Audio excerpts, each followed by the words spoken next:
दोस्तों, नई वीडियो में स्वागत है आपका। तो इसमें हम देखेंगे यूपी आरओ एआरओ का प्रैक्टिस सेट नंबर 3 देखेंगे। 2 हमने देख लिया है, मेरे चैनल पे है। इसके अलावा आरओ एआरओ के लिए आपका टेस्ट सीरीज पूरी है, ठीक है।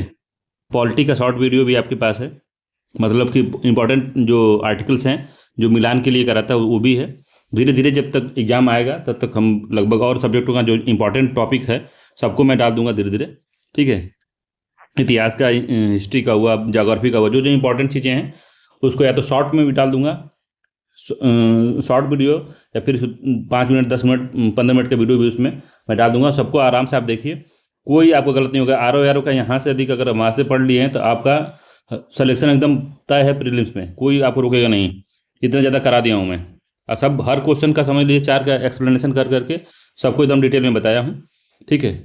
तो चलिए प्रैक्टिस नंबर 3 को हम लोग देखते हैं। तो पहला क्वेश्चन इसमें पूछ कह रहा है कि भारत में पुर्तगाली साम्राज्य का वास्तविक संस्थापक किसे माना जाता है। तो पिछले वाले जो ध्येय जो टेस्ट अभी पिछला अपलोड किया हूँ उसी में बताया हूँ कि किसको कहा जाता है, जो वास्तविक वास्तविक संस्थापक किसको कहा जाता है। तो दिया है वास्को डी गामा है, फ्रांसिस्को डी अल्मीडा है, अल्फांसो डी अल्बुकुर्क है, नून्हा डी कुन्हा है। तो मैंने पिछले वीडियो में ही बताया कि जो असली संस्थापक था पुर्तगाल का वो अल्फांसो दी अल्बुकुर्क था। सी आंसर इसका सत्य है, ठीक है। तो भारत में आने वाला जो प्रथम पुर्तगाली वास्को डी गामा था जो 1498 में ही आ गया था, ठीक है। वास्को डी गामा 1498 में ही आ गया था, कालीकट केरल के तट पे, कालीकट तट पे, ठीक है। और जमोरिन वहाँ का उसने स्वागत किया था इसका। अल्बुकर्क जो था, अल्बुकुर्क जो पहले से था भारत में, ठीक है। 1509 में वो गवर्नर जनरल बना, ठीक है। 1509 में गवर्नर जनरल बना, या गवर्नर बन वायसराय बन के, या पुर्तगाली वायसराय बन के आया। 1509 में बना, वो आया नहीं, पहले से ही था वो 1900, वो 1500 कुछ ईस्वी से ही यहाँ पे था वो, ठीक है। 1502 से 2 या 1 से ही आ गया था वो। उसने जो कल देखा था हमने कि जो किला बनवाया था, ठीक है, किला एक बनवाया था, उस किला को उसी ने बनवाया था, अल्बुकर्क ने बनवाया था। मगर उस समय वो था, क्या था कि वो समय वो पुर्तगाल वायसराय नहीं था, ठीक है। वायसराय वो 1509 में बना है, ठीक है, 1509 में बना है, ठीक है। और इसने कहा था कि शादी ब्याह सब करिए, पुर्तगालियों से कहा कि जितना हो सके भारतीय महिलाओं से जो विधवा हैं उनसे आप शादी करिए, ठीक है। तो इसने शादी इसलिए किया ताकि उसकी जनसंख्या पुर्तगालियों की ज़्यादा बढ़े, जो बच्चे होंगे पुर्तगाली ही कहे जाएंगे। तो इसीलिए उसने कहा था कि सब शादी करिए, जितना हो सके शादी करिए, बच्चा पैदा करिए, इसका यही काम था। और इसने क्या किया था, तो बीजापुर के शासक से गोवा छीन लिया था। बीजापुर का जो शासक था 1510 में बीजापुर के शासक से गोवा को छीन लिया, ठीक है। तो ये बात याद रखिए, गोवा को छीना इसने बीजापुर के शासक से। तो कभी कभी पूछता है कि किस शासक से छीना था, तो यूसुफ आदिल शाह से था। यूसुफ आदिल शाह से छीना था, आदिल शाह, ठीक है। इंपॉर्टेंट है, यूसुफ आदिल शाह से 1510 में, याद रखिएगा, गोवा को छीन लिया था इसने। तो बार बार एग्जाम में पूछता है, इस बात को याद रखिएगा। जो लोग प्रैक्टिस किए होंगे, अब पहले क्वेश्चन सॉल्व किए होंगे, PYQ देखे होंगे, तो जरूर वो जानते होंगे इस बात को। PCS में पूछता है, UPSC में भी पूछा है, और इसमें भी पूछ सकता है, ठीक है। तो उनको बहुत मजा आएगा, जो अच्छा लगे क्लास मेरी, जो लोग थोड़ा सा 1 आध साल का तैयारी कर लिए हूँ, तो उसको मेरी जो मैं बताता हूँ, जो से मेरी शैली है पढ़ाने की, उनको ज़्यादा पसंद आएगी। नए लोग हो सकता है भाग जाएं छोड़ के आधे पर से, मगर जो लोग जानते हैं, जो लोग पहले से थोड़ा सा पढ़े लिखे हैं, उनको पता है कि किस तरह से मैं उसको बताता हूँ, किस तरह से करता हूँ। मैं टू द पॉइंट बताता हूँ जो एग्जाम में आता है, क्योंकि मेरा खुद ही अनुभव इतना ज़्यादा है। UPSC का अनुभव है, UPPCS का अनुभव है, RO को भी मैं जानता हूँ, समझता हूँ, ठीक है। BPSC का अनुभव है, सबका अनुभव धीरे धीरे मेरे पास है। तो आप लोग टेंशन मत लीजिए कि मतलब कुछ गलत पढ़ा दिया जाएगा कुछ से। जो टू द पॉइंट है आपको सिलेक्शन के लिए जो आपको जरूरी है, सिर्फ वही बताऊंगा, कोई बकवास नहीं करूंगा मैं, सिंपल बात है, ठीक है। मैं जानता हूँ कि कितना मेहनत से, अगर जो आप बाहर रह के पढ़ रहे हो तो किस हिसाब से पढ़ते होंगे, कैसे आपको पैसा आता है, एक एक पैसे के लिए कितने लोग परेशान रहते हैं, मैं समझता हूँ उस बात को। तो आप सीरियस होकर बस पढ़िए और देखिए। GS में तो नहीं खराब होगा आपका, मैं इतना जानता हूँ। अगर मेरा पढ़ लिया अपने हिंदी और GS, तो बेफिक्र रहिए। अगर आप बार बार दौड़ दौड़ के इधर उधर यूट्यूब पे और चीज़ें सर्च करते हैं तो आपकी गलती है। अगर हमसे जुड़े हैं तो विश्वास रखिए कि GS में आपको कहीं गड़बड़ ही नहीं होगा, ठीक है। जिस तरह से क्वेश्चन पूछ रहा है कथन कारण वाला, इतना कथन कारण वाला मैं प्रैक्टिस करवा दिया हूँ आपको। पिछला मैं हर कंपनी कह सकता हूँ इन कोचिंगों को, हर कंपनी का ही आपको मैं करवा दिया हूँ, लगभग टेस्ट करवा दिया हूँ पूरा। अगर टेस्ट कर लेते हैं मेरे से तो कोई दिक्कत नहीं होगी आपको, एकदम धुआं उड़ा देंगे एकदम। अगला क्वेश्चन है इसमें कि मुरली अपने कुत्ते को सैर पर ले जाता है। वह एक चौराहा पर बाईं ओर मुड़ता है। तो मान लीजिए मुरली सैर पर गया, ठीक है, और जाया यहाँ यहाँ पे ये घर उसका मुरली का है, यहाँ से चौराहे पे पहुंचा। तो चौराहे पे जैसे पहुंचा, चौराहे पे पहुंचते ही वो बता नहीं रहा, मुरली अपने कुत्ते को सैर पे ले गया, वह एक चौराहे पर पहुंचा, वह एक चौराहे पर बाईं ओर मुड़ गया और दक्षिण की ओर चलने लगा। तो ठीक है, तो कहाँ मुड़ा है, किस साइड मुड़ा है वो, तो मुड़ा है वो बाईं ओर, बायां, ठीक है। तो जब बायां ओर मुड़ा है तो इसका मतलब है कि वो पश्चिम जा रहा था, घर उसका है तो पश्चिम जा रहा था, फिर वो बायां मुड़ गया तो बायां यही होगा, ठीक है। बाईं ओर मुड़ा और दक्षिण की ओर चलने लगा। बाईं ओर मुड़ने से पहले वह किस दिशा में चल रहा था, तो वो पश्चिम दिशा में चल रहा था, तो पहले बता दिया मैं। तो वो पश्चिम दिशा में चल रहा था, सी आंसर सही है इसका, ठीक है, पश्चिम दिशा में वो चल रहा था, ठीक है। तभी तो दक्षिण होगा, नीचे ये पश्चिम है, ये उत्तर है, ये पूरब है, ये दक्षिण तो बता ही दिया हूँ, ठीक है। तो सी आंसर सही होगा, इसका बहुत नॉर्मल क्वेश्चन था ये। अगला क्वेश्चन है, ये त्रिभुज काउंट वाला क्वेश्चन है। तो ये त्रिभुज काउंट वाला है, इसको गिनने की जरूरत है। तो इसमें कितने त्रिभुज हैं ये आपको बताना है। तो पहले छोटा त्रिभुज को गिन लेते हैं हम लोग, ठीक है। तो 1 2 3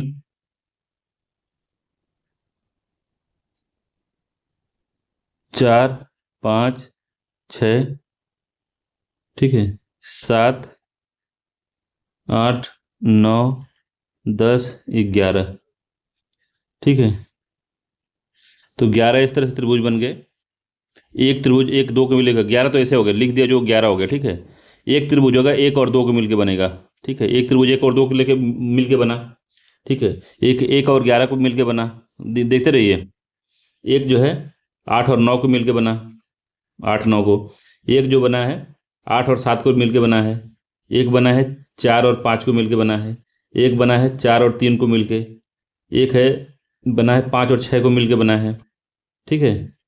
और एक है वो 6 और 3 को मिलकर बनाया, देखिए 6 और 3 को मिलाइए, ये 8 है, ये वाला, ये 8 है। 6 3 को मिलकर देखिए 6 और 3 को मिलाएंगे तो एक त्रिभुज बन जाएगा, ये वाला देखिए इस तरह से, ठीक है, 6 3 वाला, ठीक है।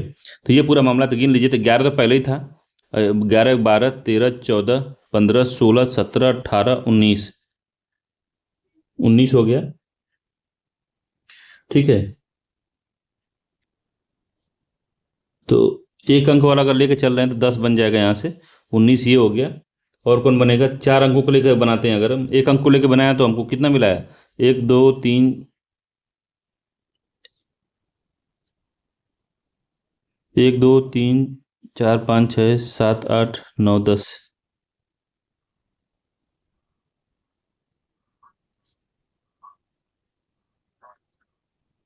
ऐसे फिर 4 अंक को लेकर चलते हैं, 4 अंक वाले को। तो 1 2 3 4, 4 अंक को लेकर चलेंगे तो बनेगा आपका 1 2 1 2 6 3, एक बन गया, एक बना 3 4 7 8 बना, एक बन रहा है आपका 3 4 5 6, एक बन रहा है 5 10 11 9। तो 1 2 3 4, 4 ये बन गए। तो 10 8 18 4 22, एक एक पूरा लेके बन गया 23, 23 बना, ठीक है। इसका बी आंसर है 23 त्रिभुज बनेंगे इसमें, ठीक है। बी आंसर है 23 त्रिभुज बनेंगे। त्रिभुज गिनने वाला जो मास्टर होंगे भाई साहब, उसको गिन लीजिएगा, 23 त्रिभुज बनेंगे। अगला है कि अगर हम लोग नीचे दिए गए जानकारी के आधार पर सवाल का जवाब देना है, तो प्लस को, यदि प्लस है गुणा तो प्लस गुणा है, यदि प्लस जो है गुणा है और गुणा जो है माइनस, यदि प्लस है गुणा, माइनस है प्लस, गुणा है भागा और भागा है माइनस, तो क्या होगा, तो बताना है। तो 6 6 माइनस क्या बताया है, माइनस है प्लस, तो प्लस हो जाएगा 9, प्लस क्या है तो गुणे है, गुणा हो गया 8, फिर गुणा क्या है तो गुणे है भागा, भागा हो गया 3, फिर हो गया आपका गुणा कितना है, गुण गुणा जो है भागा है, ठीक है। फिर बन गया भागा जो है क्या बना है -20 हो गया। तो बताना है कि आंसर कितना होगा। तो आंसर बताना है,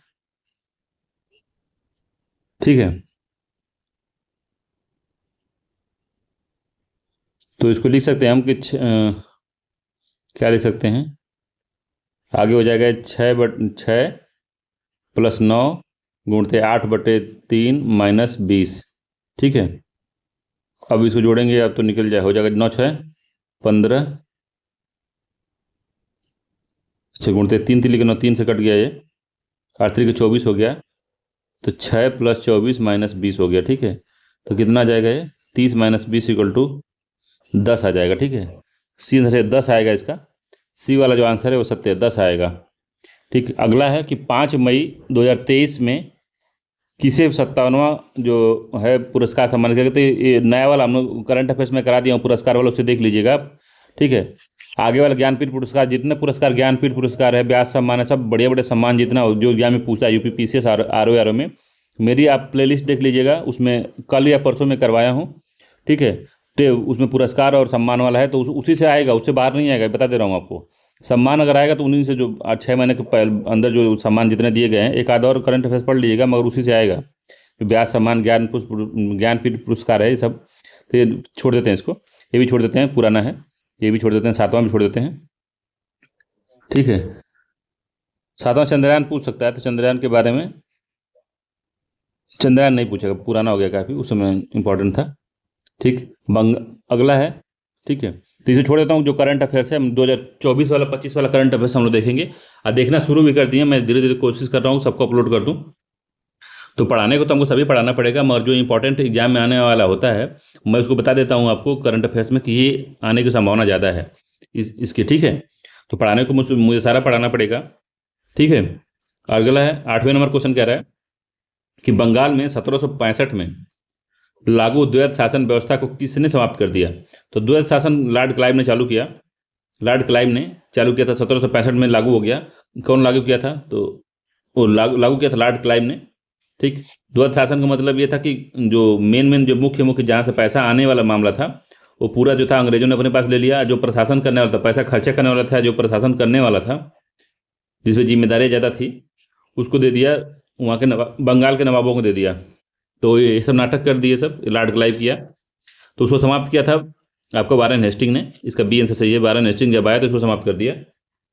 ठीक है, तो 8वें नंबर क्वेश्चन का आंसर होगा वारेन हेस्टिंग, बी आंसर सही हो जाएगा। अगला इसमें 9वें नंबर का, तो अच्छा, तो वारेन हेस्टिंग ने इसको खत्म कर दिया था, बी आंसर इसका सही, याद रखिएगा, वारेन हेस्टिंग ने इसको खत्म किया था, बी वाला जो आंसर है सही होगा। तो बंगाल और बिहार में द्वैध शासन की समाप्ति 1765 में लॉर्ड क्लाइव ने इसको लागू किया था, स्थापना की थी, और यह व्यवस्था 1772 तक चली थी, तब तक चलती रही, 1772 तक चली। ठीक है, जब 1772 में वारेन हेस्टिंग बंगाल का गवर्नर बनकर आया, तो उसने निहित दोषों के कारण इसको समाप्त कर दिया, और रेगुलेटिंग एक्ट 1773 ने वारेन हेस्टिंग को बंगाल का प्रथम गवर्नर जनरल बना दिया। अगला है कि किस ब्रिटिश ने 1857 ईस्वी में हुए महाविद्रोह को राष्ट्रीय विद्रोह की संज्ञा दी थी। तो किसने संज्ञा दी थी, तो इससे एग्जाम 1857 की क्रांति से एग्जाम में पूछता है, तो बताइए किसने दी थी ये। तो डिजरायली था, क्लीमेंट एटली था नहीं, रैमजे मैकडोनाल्ड था नहीं था, लॉर्ड इरविन नहीं था, तो ये डिजरायली था। ठीक है, इजरायली ने डिजरायली है, ये आंसर सही है इसका, 9वें का ये है। तो ब्रिटिश सांसद डिजरायली ने 1857 के जो महाविद्रोह को कहा था कि ये भारत की स्वतंत्रता के समय जो है राष्ट्रीय विद्रोह था, कहा था उसने। अगला संगम साहित्य तोलकप्पियम के विषय में से संबंधित है। तो तोलकप्पियम क्या है, तोलकप्पियम संगीत है, आयुर्वेदा है, व्याकरण है, या धनुर्विद्या। तो व्याकरण है। ठीक है, दक्षिण का व्याकरण कहते हैं, तमिल का व्याकरण कहते हैं, इसका जो सी आंसर है वही सही है, ये व्याकरण है, 10वें का सी। तोलकप्पियम जो है द्वितीय संगम के समय जो है रचित हुआ था, ये व्याकरण ग्रंथ है। ठीक है, इस ग्रंथ में उत्तर भारत में के समान ही 8 प्रकार के विवाहों की चर्चा जो होती है वहाँ पे, कि 8 तरह के विवाह होते हैं। ठीक है, अगला सूची 1 को सूची 2 से मिलाना है, ये भी काफ़ी इंपॉर्टेंट क्वेश्चन है। इस तरह से पूछता है, यूपी पीसीएस ने पूछा था कि जो राजा है उनके रानियों के बारे में पूछा था, तो उनके रानियों के बारे में ही है नाम, कि कौन सी किस सुमेलित रानी है। ठीक, तो कुमारगुप्त की रानी कौन थी, तो अनंत देवी थी, कुमारगुप्त की राजधानी अनंत देवी, 4 हो गया। समुद्रगुप्त की राजधानी नहीं, मतलब बीवी कौन थी, समुद्रगुप्त थी, तो दत्ता देवी थी। ठीक है, दूसरा सत्य है इसका। बाकी चंद्रगुप्त द्वितीय की कुबेर नागा थी। चंद्रगुप्त द्वितीय की कुबेर नागा थी, 3 हो गया। और चंद्रगुप्त प्रथम की थी कुमार देवी, पहला था। तो 4 2 3 1 सही है इसका, 4 2 3 1 इसका बी वाला जो आंसर है यही वाला ठीक है, बी वाला आंसर सत्य है इसका। ठीक है। 12वां है कि किस विदेशी यात्री ने मुरुजुल जहाब नामक ग्रंथ की रचना की थी। तो मुरुजुल जहाब किसने लिखा था ये पूरा बताना है आपको। तो इब्न बतूता दिया हुआ है, सुलेमान दिया है, अल मसूदी है और अल बरूनी है। तो मैंने दिख नहीं रहा मगर बता दिया कि क्या क्या लिखा है। ठीक है। तो मरुजुल जहाब जो था अल मसूदी लिखा था, सी आंसर सही है, अल मसूदी लिखा था, सी वाला आंसर जो है इसका सही है। अल मसूदी की रचना है ये, मरुजुल जहाब। ठीक है। अरब यात्री अल मसूदी ने इसको लिखा था। गुर्जर प्रतिहार के शासक के दौरान भारत की यात्रा की थी इसने। गुर्जर प्रतिहार में अल गुर्जर और अल राजा को बौरा की संज्ञा दी जाती थी। इसने गुर्जर प्रतिहारों में को अल गुर्जर कहा और राजा को बौरा की संज्ञा दी थी। ठीक है। तो गुर्जर प्रतिहार के समय भारत आया था, अरब का था, अरबी यात्री था ये। अरब बंदा आज सऊदी अरबिया वाला क्षेत्र जो है। तो ठीक है, सी आंसर सही था, अल मसूदी था वो। अगला कि जल में ऑक्सीजन, घुलित ऑक्सीजन की जो सांद्रता कितनी रह जाने पे हाइपोक्सिया की स्थिति हो जाती है। हाइपोक्सिया मतलब ऑक्सीजन की कमी हो जाती है, कितनी रह जाए तो 8 मिलीग्राम पर लीटर, 4 मिलीग्राम पर लीटर, 2 मिलीग्राम पर लीटर या 0 मिलीग्राम पर लीटर। तो कितना घुलित ऑक्सीजन अगर कम होते होते कितना रह जाती है तो कहते हैं कि ये हाइपोक्सिया हो गया है। साइलेंट हाइपोक्सिया यही होता है कि ऑक्सीजन, ब्लड में ऑक्सीजन की कमी बहुत ज़्यादा कम हो जाती है तो आदमी का बड़ा समस्या हो जाता है, जीने मरने तक नौबत आ जाती है। ठीक है। तो कौन सा सही है इसमें बताना है आपको। तो इसमें जो है सही जो है सतही जो सामान्य जो लवण वाले जो स्वच्छ जल होते हैं, सामान्य लवण वाले जो स्वच्छ जल होते हैं, आमतौर पर ऑक्सीजन की सांद्रता उसमें 8 मिलीग्राम पर लीटर होती है। ठीक है। मगर जब ऑक्सीजन की सांद्रता 2 से 3 लीटर से कम होने लगती है, सांद्रता 2 mg से कम होने लगती है तो जल में हाइपोक्सिया की स्थिति आ जाती है। ठीक है। तो इसका जो दूसरा वाला आंसर सही है, इसका सी आंसर सही है इसका, 2 मिलीग्राम पर लीटर 2 mg पर लीटर है। ठीक है, याद रखिएगा, इंपॉर्टेंट है, इसका क्वेश्चन पूछ सकता है कभी कभी। 14 नंबर क्वेश्चन है कि सल्फ्यूरिक एसिड के साथ, कह रहा है कि सल्फ्यूरिक एसिड के साथ मिश्रित होने पर लिटमस विलयन का रंग बनेगा। तो मैंने बताया था एसिड के बारे में, केमिस्ट्री में पढ़ाया था आपको, तो मैं बताया था उसमें। आपने ज़्यादा लोग वीडियो देखे नहीं है, उसको 4 घंटे का है। मैं शॉर्ट वीडियो भी एक बना दूंगा अभी कुछ दिन में। वो बड़ा वीडियो तो जाहिर सी बात है कि इतना कोई निवेश नहीं करेगा केमिस्ट्री के लिए, मगर केमिस्ट्री में 5-6 क्वेश्चन आते हैं, निवेश करेंगे तो यूपीपीसीएस, आरओ, यूपीएससी तक का वो केमिस्ट्री में आपको फायदा होगा अगर उसको पढ़ते हैं तो, उससे बाहर नहीं पूछेगा। तो सल्फ्यूरिक एसिड के साथ मिश्रित होने पर लिटमस कौन सा रंग देगा। तो सल्फ्यूरिक क्या है, अम्ल है। तो अम्ल के साथ जब भी जो है विलयन, लिटमस पेपर जब आता है, लिटमस जो होता है अम्ल के साथ जब भी मिलता है, अम्ल, तो लौ से लाल रंग देता है, याद रखिएगा। अम्ल में जो लास्ट वाला शब्द है, लास्ट वाला क्या बोलते हैं इसको, अक्षर है, तो उसी से मिलता है, लाल बनता है। तो याद रखिएगा, अम्ल है तो लाल देगा। अम्ल से अगर क्रिया करता है लिटमस पेपर तो लाल देगा, याद रखिएगा। जब अम्ल से लाल देता है तो क्षार से वो नीला देगा ही देगा। ठीक है, ये आंसर सही है। एक ही याद रखिए, अम्ल या क्षार। तो अम्ल से लाल देता है, अम्ल ल तो ल से लाल हो जाएगा, तो वही वाला बात है। तो क्षार से नीला देगा ही। 15वां है, कार्बन उपयोग से अपचयन करके निम्न धातुओं में से किसकी प्राप्ति नहीं किया जा सकता। तो कार्बन उपयोग से अपचयन करके निम्न धातुओं में से किसको प्राप्त नहीं किया जा सकता है, अपचयन करके पूछ रहा है। 15 नंबर का आंसर बताना है आपको। तो जस्ता है, लोहा है, सोडियम में तांबा है। तो कार्बन के उपयोग से अपचयन करके निम्न धातुओं में से किसको नहीं प्राप्त किया जा सकता। तो कॉपर प्राप्त कर सकते हैं, आयरन भी प्राप्त कर सकते हैं, और जिंक भी। तो ये प्राप्त हो जाता है, ये प्राप्त होता है, ये प्राप्त हो सकता है, सोडियम नहीं प्राप्त होगा। सी आंसर सही है। ठीक है। तो ये जो धातुएं होती है प्रकृति में मुक्त अवस्था में नहीं पाई जाती। तो कॉपर हो गया, आयरन हो गया, जिंक हो गया, ये धातुएं प्राकृतिक में मुक्त अवस्था में नहीं पाई जाती हैं, बल्कि ये अपने अयस्कों के रूप में पाई जाती हैं। तो कॉपर पायराइट कॉपर के लिए होता है, हेमेटाइट है, जिंक सल्फाइड आदि के रूप में पाई जाती हैं लोग। तो जिसका निष्कर्षण कार्बन अपचयन या रिडक्शन के कारण जो है विधि द्वारा इसको प्राप्त किया जाता है। मगर सोडियम प्रकृति में मुक्त अवस्था में पाता है। तो सोडियम जो होता है प्रकृति में मुक्त अवस्था में मिलता है, इसे वायु में खुला जो छोड़ देने पर आग पकड़ सकता है। इसकी अति सक्रियता के कारण इसे किरोसिन तेल में डुबा के रखा जाता है। मैंने सब कुछ बताया हुआ है। तो सोडियम को नहीं बताया जाता, सी आंसर सही है इसका, सोडियम को। अगला क्वेश्चन है 16 नंबर का, कह रहा है कि निम्नलिखित में से कौन सा नेता उत्तर प्रदेश किसान सभा से जुड़ा नहीं था। तो उत्तर प्रदेश किसान सभा से कौन सा नेता नहीं जुड़ा था? तो गौरीशंकर मिश्रा तो थे, इंद्र नारायण द्विवेदी भी थे, मदन मोहन मालवीय थे, ये मदारी पासी नहीं थे। तो मदारी पासी किससे जुड़े थे, तो इसके बारे में कुछ आइडिया तो बताइएगा। ठीक है, एका आंदोलन से थे। अब एका आंदोलन कब हुआ था, इसका जो भी पढ़ रहा है उसको डेट बताए, एका आंदोलन कब हुआ था। 1900 के बाद हुआ था, इतना मैं बता दे रहा हूँ। ये कब हुआ था? 1920, 1921, 1922, 1923 कब हुआ था एका आंदोलन? काफ़ी इंपॉर्टेंट है, एग्जाम में बार बार पूछता है इसको। एका आंदोलन उत्तर प्रदेश में भी हुआ था, ये बता दे रहा हूँ मैं। अवध के क्षेत्र में हुआ था, ये भी जान लीजिए। अब इसके आगे बता दीजिए डेट उसका। अगला, निम्नलिखित में से कौन सा संगठन भारत का पहला मजदूर संघ था? तो कौन सा जो संगठन था भारत का पहला मजदूर संघ था? तो Bombay mill hand association, Ahmedabad textile labour association, Akhil Bharatiya trade union federation, अखिल भारतीय ट्रेड यूनियन कांग्रेस। तो ए आंसर सही है कि बम्बई मिल हैंड एसोसिएशन जो था ये पहला मजदूर संघ था। तो मुंबई मिल हैंड एसोसिएशन को भारत का पहला मजदूर संघ कहा जाता है, जो लोखंडे थे, एम लोखंडे ने इसको बनाया था 1890 के आसपास। ठीक है, अखिल भारतीय ट्रेड यूनियन कांग्रेस की स्थापना 1920 में हुई थी।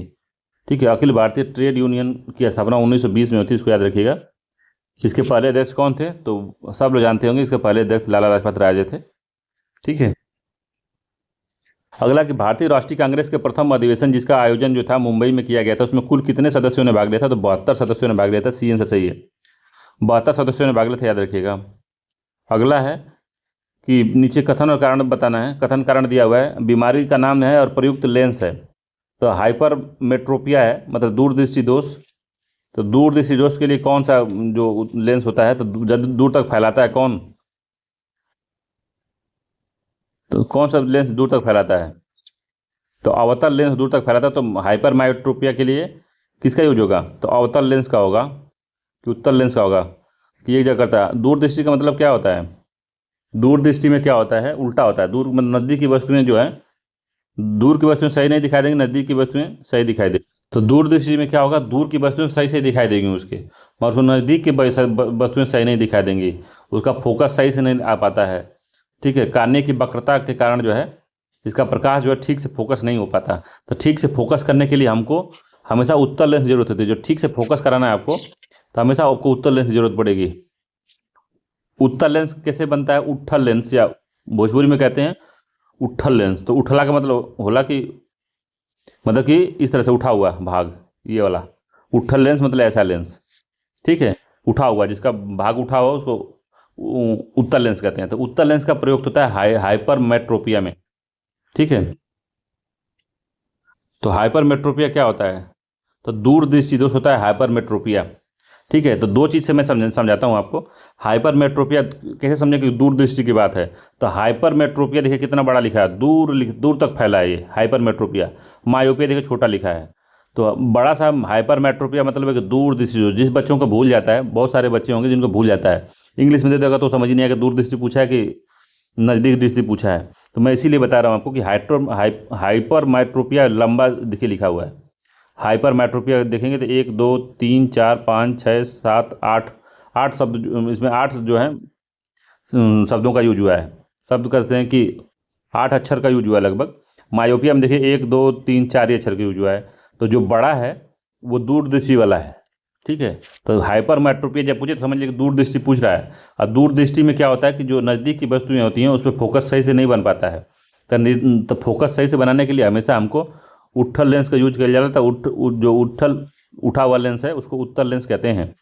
ठीक है, तो ये वाला उठा हुआ, ऐसे वाला भाग जो है, ऐसा वाला, ये उत्तल लेंस है। ठीक है, इंग्लिश में इसको कहते हैं कॉन्वेक्स लेंस। कॉन्वेक्स लेंस कहते हैं, याद रखिएगा। कनकेव जो होता है उसको अवतल लेंस कहते हैं। अवतल मतलब क्या होता है? तल धसा हुआ, तल धसा हुआ। उत्तल मतलब कि उठा हुआ तल। तो ये देखिए तल धसा हुआ है, तो इसमें क्या होता है, इसको ये कनकेव होता है, कनकेव लेंस होता है। ठीक है, कन्वेक्स लेंस होता है उत्तल लेंस। ठीक है, तो याद रखिएगा। तो हाइपर मेट्रोपिया बड़ा है तो दूरदृष्टि वाली बात हो रही है। मायोपिया का मतलब होता है निकट दृष्टि दोष, तो निकट की वस्तुएं सही दिखाती हैं, दूर की वस्तुएं सही नहीं दिखाई देती। तो दूर तक हमको लाइट भेजने के लिए हम हमेशा यूज करते हैं किसका, तो यूज करते हैं हम हमेशा अवतल लेंस का यूज करते हैं, ठीक है, क्योंकि लाइटों को फैलाता है। इसलिए टॉर्चों के देखेंगे, टॉर्च जो फोकस करता है, दूर तक फोकस करता है टॉर्च, तो टॉर्च में के अंदर अवतल जो है कटोरी जो लगी हुई, टॉर्च में जो कटोरी लगी होती थी, पहले नीप्पो का टॉर्च आता था, तो नीप्पो को टॉर्च में यही कटोरी लगी होती थी जो कि दूर तक फोकस कराती है, ठीक है। तो हाइपरमेट्रोपिया में हम उत्तल लेंस का यूज करते हैं, ठीक है। तो हाइपरमेट्रोपिया या दूरदृष्टि दोष में हमेशा उत्तल लेंस का यूज करेंगे, तो पहला का पहला हो गया। मायोपिया में हमेशा अवतल लेंस का यूज करेंगे, दो हो गया। ये क्या लिखा है, प्रेम बायोपिया, तो प्रेम बायोपिया जरा दृष्टि दोष जो होता है उसमें हम क्या करते हैं, तो द्वि फोकसी लेंस का यूज करते हैं, तो तीन हो गया इसका, ठीक है। अगला है कि दृष्टि वैषम्य या अबिंदुता, अबिंदुता या दृष्टि दृष्टि वैम्प कहते हैं इसको, दृष्टि वैम्प या अबिंदुता कहते हैं। तो इसमें हम लोग बेलनाकार जो लेंस होता है उसका यूज करते हैं, ठीक है। तो इसका चार हो गया, तो एक दो तीन चार सही है, सब मतलब एक दूसरे का सही सुमेलित है, ठीक है। तो जरा दृष्टि दोष होता क्या है, जरा दृष्टि दोष क्या होता है, तो जरा दृष्टि दोष वो होता है कि उम्र के साथ साथ जैसे ही दूर की वस्तुएं और नज़दीक की वस्तुएं देखने की जो क्षमता होती है धीरे धीरे जब कम हो जाती है, तो उसको हम कहते हैं जरा दृष्टि दोष कहते हैं, ठीक है। याद रखिए जरा दृष्टि दोष, उसको लिए हम द्वि फोकसी लेंस का यूज करते हैं। देखे होंगे आप कभी दादाजी का, जब किसी का चश्मा देखे होंगे तो नीचे भी ऐसे कटा रहता है यहाँ पे, तो ये ऊपर दूसरा लेंस रहता है, नीचे जो कटा वाला भाग होता है दूसरा लेंस होता है। तो उनको जब देखना होता है नीचे वाली चीज़ों, तो नीचे नीचे देखते हैं, थोड़ा चश्मा नीचे कर लेंगे, फिर इस वाले से देखेंगे, इस वाले से धंसा होता है, देखे होंगे ना, जैसे इसे रहता है और नीचे जो होता है धंसा रहता है ऐसे थोड़ा सा। तो नीचे जब नीचे की वस्तु देख रहे हैं तो इसे देखते हैं, जब दूर की वस्तु देखते हैं तो चश्मा उठा के देखते हैं इसे, मतलब आँख उठा के देखते हैं इस वाले में से। तो जरा दृष्टि दोष है, इसमें दोनों को दिक्कत होती है, दूर दृष्टि दोष और निकट दृष्टि दोष का दोनों का इसमें लक्षण होता है। तो उसको हम कहते हैं, क्या कहते हैं, तो जरा दृष्टि दोष कहते हैं, या इंग्लिश में इसको प्रेस बायोपिया कहते हैं, प्रेस बायोपिया, ठीक है। दृष्टि वैम्प या अबिंदुता क्या कहते हैं, अबिंदुता क्या होता है, ठीक है। तो क्या अबिंदुता होता क्या है, तो अबिंदुता एक ऐसी स्थिति आँख की हो जाती है कि सही तरीके से प्रकाश को केंद्रित नहीं कर पाती है, जिससे क्या होता है कि आकृति जो हमको धुंधली या विकृत दिखाई देती है, जो आकृति होती है धुंधली टाइप में दिखाई देती है। दृष्टि जो दृष्टि वैषम्य जो होता है को ठीक करने के लिए हमेशा बेलनाकार लेंस का यूज करते हैं, ठीक है। तो सही ढंग से प्रकाश को केंद्रित नहीं कर पाती, इस वजह से इसका यूज करते हैं हम लोग अबिंदुता का, ठीक है। तो ये पूरा मामला हो गया, इससे बाहर नहीं पूछेगा, यही चारों में से पूछता है। हाइपरमेट्रोपिया बड़ा लिखा हुआ है तो दूर दृष्टि दोष है, मायोपिया छोटा लिखा हुआ है तो नीचे के निकट दृष्टि दोष है। दूर दृष्टि दोष में दूर की वस्तुएं सही दिखाई देती हैं, नज़दीक की वस्तुएं सही नहीं दिखाई देती। और मायोपिया मतलब निकट दृष्टि दोष, तो निकट की वस्तुएं एकदम अच्छी से दिखाई देंगी, दूर की वस्तुएं नहीं सही दिखाई देंगी। तो हाइपरमेट्रोपिया में उत्तल लेंस, मायोपिया में अवतल लेंस, और इसी ये यूज करते हैं, ठीक है। पूछा दुई लेंस यूज कब करते हैं, दुई फोकसी लेंस, तो जरा दृष्टि दोष या प्रेस बायोपिया। बेलनाकार किस में करते हैं, तो अबिंदुता या दृष्टि वैषम्य कहते हैं उसको, ठीक है। इतना काफ़ी है, यही सब पूछता है। तो एक दो तीन चार इसका सही आंसर है, तो ये वाला इसका आंसर सही है कि एक दो तीन चार है, ठीक है। अगला है कि इलेक्ट्रिकल वायर हेतु अंतर्राष्ट्रीय रंग कोड के अनुसार निम्नलिखित में से कौन सा बिल्कुल न्यूट्रल वायर को दर्शाता है, तो न्यूट्रल वायर को कौन सा कलर दर्शाता है, ठीक है। तो न्यूट्रल वायर को हमेशा जो है अर्थिंग जिसको हम कहते हैं, अर्थिंग नहीं कहते उसको, हरा जो होता है वो अर्थिंग होता है। तो नीला या काला जो होता है, इसको नीला होगा या तो काला होगा, ठीक है। तो नीला इसमें दिया, काला नहीं दिया, तो नीला ही लगाएंगे, सी आंसर सही है इसका। नीला या काला जो होता है यूज होता है आपका इसके लिए, तो उदासीन वायर के लिए या उदासीन या न्यूट्रल वायर के लिए यूज होता है, ठीक है। हरा अर्थिंग के लिए हो जाता है, अर्थिंग, ठीक है। और जो लाल होता है विद्युतमयी होता है, वो लाल जो होता है विद्युतमयी, विद्युत जिसमें जाता है वो लाल होता है, ठीक है। तो याद रखिएगा, एक अर्थिंग होता है, एक न्यूट्रल वायर होता है, एक विद्युत वाला वायर होता है। तो विद्युत वाला वायर को लाल से दर्शाते हैं, नीला को उदासीन से दर्शाते हैं या न्यूट्रल दर्शाते हैं, और हरा को हम अर्थिंग से दर्शाते हैं। तो याद रखिएगा, इंपॉर्टेंट है। 21 नंबर क्वेश्चन है, ये फिजिक्स में मैंने नहीं कराया था तो मैं यहाँ करा दे रहा हूँ, तो इसको देख लीजिएगा। अगला निम्नलिखित में से कौन सा जीवाणु जनित रोग है, तो जीवाणु जनित रोग मैंने बताया था आपको, कई बार इसको बताया है। तो वार्ट्स है, जननांगी हर्पीज है, या टिटनेस है, या डेंगू है। तो टिटनेस डेंगू तो वायरल है कि क्या है, टिटनेस जो है बैक्टीरियल रोग है, बाकी जो वाट है, जनांगी, हर्पीज, डेंगू, ये सब वायरस से होते हैं। ठीक है। ठीक है, तो टिटनस है, यही बैक्टीरियल है, सी आंसर सही है। टिटनस बैक्टीरिया से होता है। ठीक है। हर्पीज जो है यौन संक्रमण वाला रोग है। ठीक है। टिटनस जो है तंत्रिका तंत्र को गंभीर रूप से प्रभावित करता है, जीवाणु जनित रोग है, यह मांसपेशियों में संकुचन का कारण बनता है। और वाट्स जो है ह्यूमन पैपिलोमा वायरस है, एचपीवी है। अगला है 22 नंबर क्वेश्चन, कह रहा है कि विटामिन सी के संदर्भ में निम्न कथनों पर विचार करना है। तो यह विटामिन विभिन्न आहार स्रोतों से लोहे के अवशोषणों में महत्वपूर्ण भूमिका निभाता है। तो यह विटामिन विभिन्न आहार स्रोतों से लोहे के अवशोषण में महत्वपूर्ण भूमिका निभाता है। दूसरा है, करौंदे में विटामिन सी और लौह प्रचुर मात्रा में पाया जाता है। तो करौंदा जो लाल और सफ़ेद होता है, खट्टा होता है, जो चटनी बनाते हैं हम लोग या नमक से खाते हैं, वो करौंदा है ये। तो 22वें कौन सा आंसर सही है? तो इसका दोनों ही सत्य है, ए आंसर सही है। दोनों ही बात बिल्कुल ही सराहनीय कही है इन्होंने, बिल्कुल अच्छी बात बोली है इन्होंने। ठीक है। तो करौंदा एक आवृतबीजी पौधा है। इसमें विटामिन सी तथा लौह दोनों प्रचुर मात्रा में पाई जाती है, इसलिए करौंदा एनीमिया के रोगियों के लिए लाभदायक होता है। विटामिन सी विभिन्न स्रोतों से, लौह तथा जो है कुल मिलाकर अच्छा पाया जाता है इसमें, दोनों सत्य है। अगला है, गोल्डन चावल में कौन सा विटामिन पाया जाता है? विटामिन ए है, विटामिन B12 है, विटामिन सी है, विटामिन डी है। तो विटामिन ए पाया जाता है। ठीक है। तो ये सुनहरा चावल होता है, जिसको हम ओराइजा सेटाइवा कहते हैं। ठीक है। ओराइजा सेटाइवा इसका नाम है, ओराइजा सेटाइवा। ठीक है। इसमें प्रचुर मात्रा में आपको क्या मिलेगा? तो आयरन मिलेगा, जिंक मिलेगा, विटामिन ए मिलेगा, और इसमें बीटा कैरोटीन की अधिक मात्रा होती है। बीटा कैरोटीन, गोल्डन चावल में बीटा कैरोटीन जो होता है सर्वाधिक होता है। ठीक। तो ए वाला आंसर इसका सही है। 24वां, यूरिया का निर्माण कहाँ होता है? तो यूरिया का निर्माण होता कहाँ है? तो यकृत में होता है, अग्नाशय में होता है, किडनी में होता है, आंत में होता है। तो यूरिया का कहाँ होता है? तो यकृत में होता है या लीवर में होता है। ए आंसर सही है। यूरिया का निर्माण जो होता है यकृत में होता है। यूरिया का निर्माण प्रोटीन विखंडन से होता है। प्रक्रिया के दौरान जो प्रोटीन में उपस्थित अमीनो अम्ल में एमिनो समूह जो निकल जाते हैं, और ये एमिनो समूह बेहद जहरीले अमोनिया NH3 में परिवर्तित हो जाते हैं, और वही अमोनिया यकृत द्वारा अर्निथिक वक्र की प्रक्रिया से यूरिया में बदल जाते हैं।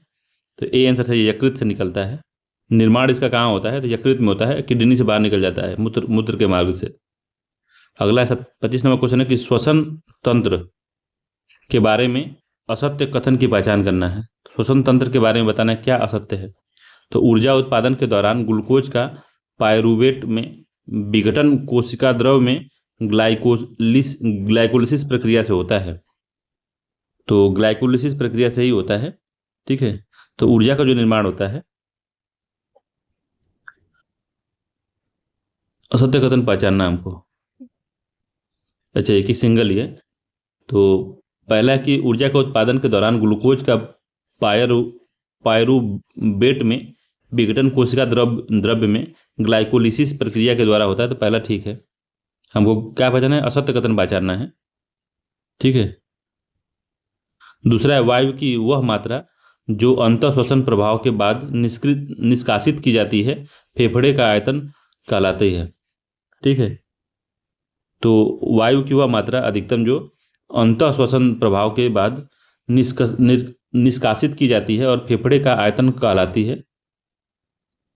फेफड़े का आयतन कहते हैं। ठीक है। जो निष्कासित होती है उसको फेफड़े का आयतन कहते हैं। मांसपेशी, ये भी सत्य है, मांसपेशियां कोशिकाओं में ऑक्सीजन की कमी होने पर 6 कार्बन अणु और 3 कार्बन अणु में परिवर्तित हो जाते हैं। ये भी बात सत्य है। डी है कि ऊर्जा का उपयोग करते हुए पायरूवेट का विघटन यकृत में होता है। तो ये यकृत में नहीं होता है, माइटोकॉन्ड्रिया में होता होगा। डी वाला गड़बड़ है, डी इसका सही नहीं है। तो ऊर्जा का उपयोग करते हुए पायरूविक अम्ल का विघटन जो होता है माइटोकॉन्ड्रिया में होता है। यह प्रक्रिया क्रेब्स चक्र कहते हैं इसको, होता है। क्रेब्स चक्र होता है को ट्राई कार्बोनिक अम्ल चक्र भी कहते हैं। क्रेब्स चक्र की खोज 1937 में किया गया था। माइटोकॉन्ड्रिया को कोशिका का पावर हाउस कहा जाते हैं और यह जो ऊर्जा है एटीपी के रूप में संचालित होती है।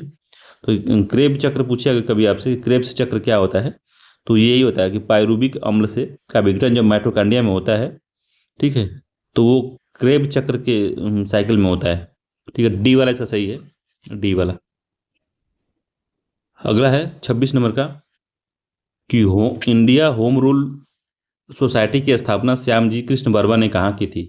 तो इंडिया होम रूल सोसाइटी की स्थापना कृष्ण जी वर्मा ने जापान में नहीं की थी, न्यूयॉर्क में की थी, लंदन में की, सैन फ्रांसिस्को में की थी। तो आपको क्या लगता है, सैन फ्रांसिस्को में नहीं की थी, ठीक है, न्यूयॉर्क में नहीं की थी और लंदन में की थी, बी आंसर चाहिए, लंदन में किया था उन्होंने।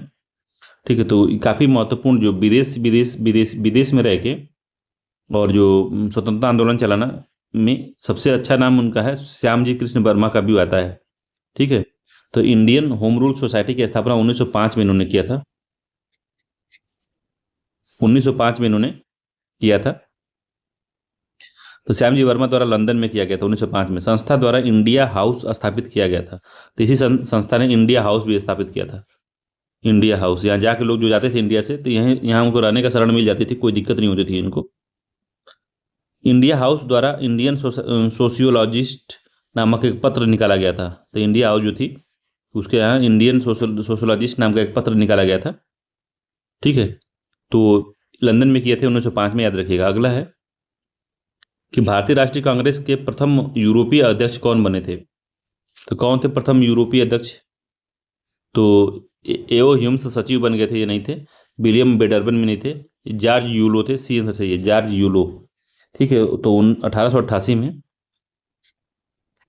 अधिवेशन हुआ था प्रयागराज में, तो इलाहाबाद में हुआ था ये अधिवेशन।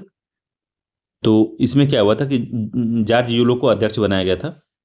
तो वो जॉर्ज यूलो जो है प्रथम यूरोपीय थे जिन्होंने कांग्रेस की अध्यक्षता की थी 1888 प्रयागराज इलाहाबाद में, जो कांग्रेस का अधिवेशन था उसी में किया था इन्होंने। ठीक है, तो है संगम की पावन धरती, ये प्रयागराज है, वहीं पे हुआ था। दादा भाई नौरोजी 1892 में ब्रिटिश संसद के लिए निर्वाचित हुए थे।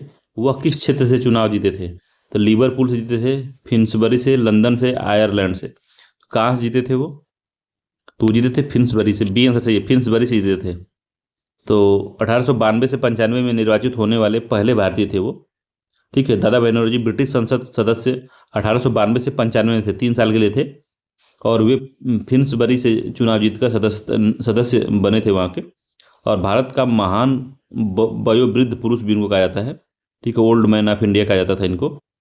ठीक, कांग्रेस के इन्होंने 3 बार अध्यक्षता की थी, 1886 में, 1893 में और 1906 में की था। ठीक है, अगला रक्त के विषय में असत्य कथन की पहचान करना है। तो रक्त के बारे में हमने बायोलॉजी के क्रैश कोर्स में आपको कराया है, तो बताना है कि रक्त के बारे में क्या असत्य है। तो रक्त एक संयोजी ऊतक है, तो सबसे पहला पॉइंट यही आता है, रक्त एक संयोजी ऊतक है, पहला ठीक है। रक्त में तंतुबंध होता है, तो रक्त में तंतुबंध नहीं होता, दूसरा गलत है। ठीक है, ऊतकों में तंतुबंध पाए जाते हैं, रक्त को छोड़ के सारे ऊतकों में तंतुबंध पाए जाते हैं, इसीलिए गड़बड़ है। अगला है मानव रक्त में सबसे बड़ी जो कणिका होती है, मानव रक्त में सबसे बड़ी कणिकाएं WBC होती हैं, ये सही बात है। हीमोग्लोबिन में हीम नामक वर्णक की उपस्थिति से जो रक्त का रंग लाल होता है, ये भी बात सही है। इसका जो बी वाला आंसर है यही गड़बड़ है। ठीक है, बी आंसर सही है 29वें का। ठीक है, तो याद रखिएगा, इंपॉर्टेंट है ये। तंतु मतलब होता है फाइबर, तो फाइबर की तरह से ऐसे बंधी होती है। तो जो लोग अगर वो सब नॉनवेज खाते होंगे तो वो लोग लेग पीस खाते हैं, कहते हैं लेग पीस मुझे दीजिए। तो लेग पीस जब उसको कभी तोड़ के देखेंगे हाथ से, मैं तो खाता नहीं हूँ, मैं सोचिए मैं बता रहा हूँ तो मैं खाता हूँ, मैं देखा हूँ, तो उसमें एक रेशे की तरह निकलता है, इस तरीके से ऐसे निकलता है, लंबा लंबा निकलता है, बहुत गठीले जब रहता है, तो उसी को तंतु इस तरह झगड़ा होता है, वो धागे नुमा निकलता है उसमें से। ठीक है, तो वो तंतु होता है, वही रक्त में तंतु बंद होता है उसी का। ठीक है, 30 नंबर क्वेश्चन कह रहा है कि आपूर्ति, संग्रहण, वर्गीकरण, पृथक्करण एवं पुनर्प्रसंस्करण की 5 चरणों की प्रक्रिया संबंधित है। तो प्लास्टिक पुनर्चक्रण से संबंधित है, डी आंसर सही है, प्लास्टिक पुनर्चक्रण से। तो आपूर्ति को क्या कहते हैं, ठीक है, तो इसका जो है डी आंसर सही है, प्लास्टिक पुनर्चक्रण की 5 प्रक्रिया होती है, आपूर्ति, संग्रहण, वर्गीकरण, पृथक्करण और पुनर्प्रसंस्करण। ठीक है, या प्रसंस्करण, ठीक है, 5 चरण होती है, इंपॉर्टेंट है, याद रखिएगा इसको। अगला है स्वच्छ विकास युक्त CDM को UNFCCC को क्योटो प्रोटोकॉल की किस धारा के अंतर्गत वर्णित किया गया था? तो स्वच्छ विकास युक्ति, तो जो था इसको क्लीन डेवलपमेंट मैकेनिज्म जिसको कहते हैं, clean development mechanism, clean development mechanism के अंतर्गत किस धारा में इसको रखा गया है? तो धारा 5, धारा 8, धारा 12, धारा 15। तो धारा 12 में रखा गया इसको। BSc आंसर सही है। CDM या क्लीन डेवलपमेंट मैकेनिज्म का वर्णन किया गया है, तो जिसमें है विकसित देशों, ये विकसित देश गैर विकसित राष्ट्रों की स्वच्छ पर्यावरण परियोजनाओं में निवेश कर कार्बन क्रेडिट प्राप्त कर सकते हैं। इस कार्बन क्रेडिट का प्रयोग जो है अपनी प्रतिबद्धता से की जाती है। तो इसमें कुल मिलाकर बात समझिए कि जो क्लीन डेवलपमेंट मैकेनिज्म है उस जो CDM है वो धारा 12 में लिखा गया है। सी आंसर सही है इसका, ठीक है। अगला इसमें 32 नंबर क्वेश्चन है कि निम्नलिखित में से कौन सा सही सुमेलित नहीं है? तो अंशी नेशनल पार्क कर्नाटक में है, पहली बात याद रखिए। अंशी नेशनल पार्क कर्नाटक में है, केरल में दिया, गलत हो गया। संजय नेशनल पार्क महाराष्ट्र में है और मध्य प्रदेश उसमें भी है, मध्य प्रदेश में भी है, महाराष्ट्र में भी, दोनों में भी फैला है, तो महाराष्ट्र में ठीक है। दांची गम राष्ट्रीय उद्यान जम्मू कश्मीर में भी सत्य है। कांजीरंगा राष्ट्रीय उद्यान असम में भी ठीक है। पहला ही गड़बड़ इसका, ए आंसर गड़बड़ है 32वें का। अंशी राष्ट्रीय उद्यान जो है कर्नाटक में है, इंपॉर्टेंट है, याद रखिएगा। अगला है कि सूची 1 का सूची 2 से मिलाना है, तो वन्य जीव अभ्यारण्य है और अवस्थिति है। चंद्रभागा कहाँ पे? उत्तर प्रदेश में है। चंद्रभागा जो है उत्तर प्रदेश के चंदौली में है, ठीक है, 2 हो गया। पाखल कहाँ पे है? तो पाखल तेलंगाना में है, 3 हो गया। और मडुआडार कहाँ पे है? तो मडुआडार जो झारखंड में है, 1 हो गया। मडुआडार झारखंड में 1 हो गया। गर्म पानी कहाँ से निकलता है? तो गर्म पानी जो है असम में होता है, तो 4 हो गया। तो 2 3 1 4 सही है। 2 3 1 4, 2 3 1 4 क्या कौन सा होगा? 2 3 1 4, तो इसका सी वाला जो आंसर है 2 3 1 4 यही वाला सही है, ठीक है। सी आंसर सत्य है। अगला क्वेश्चन है इसमें कि सिपाही जाला वन्य जीव अभ्यारण्य कहाँ अवस्थित है? काफी महत्वपूर्ण है, बताइए। सिपाही जाला वन्य जीव अभ्यारण्य जो है वो कहाँ पे है? तो मेघालय में नहीं है, कहीं नहीं सुने, मेघालय पढ़े होंगे सब लोग, नहीं सुने होंगे। मिजोरम नहीं सुने होंगे, मणिपुर में नहीं है, ये त्रिपुरा में है। डी आंसर सही है। तो सिपाही जाला वन्य जीव अभ्यारण्य जो त्रिपुरा में है, विशालगढ़ में अवस्थित है, ठीक है। क्लाउडेड तेंदुआ, ठीक है, क्लाउडेड तेंदुआ, लंगूर, कैप्ट लंगूर, पिग टेल्ड मकाक, इनके लिए जाना जाता है ये, ठीक है। डी आंसर सही है। अगला है कि किस नेता को सीमांत गांधी के नाम से जाना जाता है? तो वो है अब्दुल गफ्फार खां। अब्दुल गफ्फार खां, इनको लाल कुर्ती सेना का गठन किए थे इन्होंने। लाल कुर्ती सेना गठन किए थे इन्होंने, लाल कुर्ती सेना। तो लाल कुर्ती सेना गठन किसने किया था? तो अब्दुल गफ्फार खान ने किया था। डी आंसर सही है। और इन्हीं को सीमांत गांधी कहा जाता था। ये नॉर्थ वेस्ट फ्रंटियर के उधर करते थे, मतलब जो अगर सिंध वाला जो क्षेत्र है, पाकिस्तान वाला सिंध वाला जो क्षेत्र है, उधर ये इनका काफ़ी तगड़े से काम चलता था इनका। खुदाई खिदमतगार नाम का संगठन इन्होंने बनाया था, खुदाई खिदमतगार।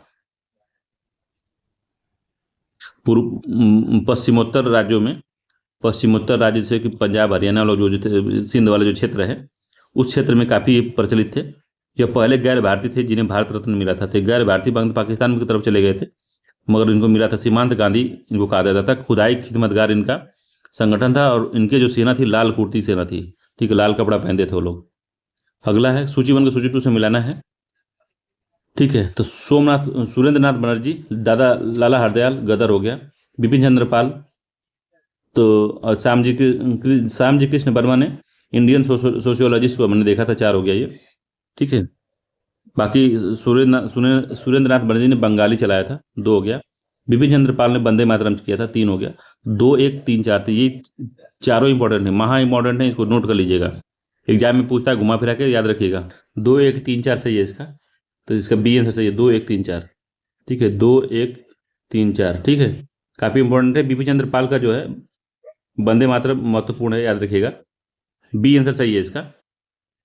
अगला क्वेश्चन है 37 नंबर का है, निम्नलिखित में से किसने कांग्रेस के प्रारंभिक अधिवेशन को 3 दिवसीय तमाशा की संज्ञा की थी? तो किसने कहा था 3 दिवसीय तमाशा है ये? 37वें का आंसर बताना है आपको। तो बिपिन चंद्र पाल ने नहीं बोला था, डफरिन ने भी नहीं बोला था, ये इंडियन थे जो बोले थे। तो अश्विनी कुमार दत्त ने बोला था, इसका सी आंसर सही है, अश्विनी कुमार दत्त ने कहा था। तो अश्विनी कुमार दत्त ने कांग्रेस से जुड़े हुए एक सक्रिय नेता थे। कांग्रेस की कार्रवाई को देखते हुए उन्होंने कांग्रेस के प्रारंभिक अधिवेशनों को 3 दिवसीय तमाशा कहा था। लॉर्ड डफरिन के काल में ही कांग्रेस की स्थापना हुई थी और लॉर्ड कर्जन के समय बंगाल का विभाजन हुआ था। ठीक है, अगला है गंगा की जो सहायक नदियों में से किन नदियों का उद्गम नेपाल में है? तो ये भी इंपॉर्टेंट क्वेश्चन है, किन नदियों का जो उद्गम है वो नेपाल में है, ये बताना है आपको। तो घाघरा का नेपाल में है, रामगंगा का नहीं है, गंडक का भी है, कोसी का भी है। तो 1, 3, 4 सही है। 1, 3, 4 किसमें है? रामगंगा जो उत्तराखंड से निकलती है। तो 1, 3, 4 तो बी में भी दिया है और सी में भी दिया है, तो बी और सी दोनों ही हो गए इसके। 1, 3, 4 सही है, याद रखिएगा। और घाघरा जो है, गंडक है, कोसी, तीनों ही नेपाल से निकलती हैं। ठीक है, अगला क्वेश्चन है 39 नंबर का, कि निम्नलिखित में से कौन सा प्रायद्वीप नदियां अपने मुहाने पर डेल्टा का निर्माण करती हैं? तो कौन से प्रायद्वीपीय नदियां हैं जो अपने मुहाने पे डेल्टा बनाती है? गोदावरी बनाती है, ठीक है, ताप्ती और नर्मदा को छोड़ के गोदावरी बनाती है, कृष्णा बनाती है, महानदी बनाती है। ठीक है, तो 1, 2, 4 इसका जो है सही है, सी वाला आंसर जो 39वें का यही सही है।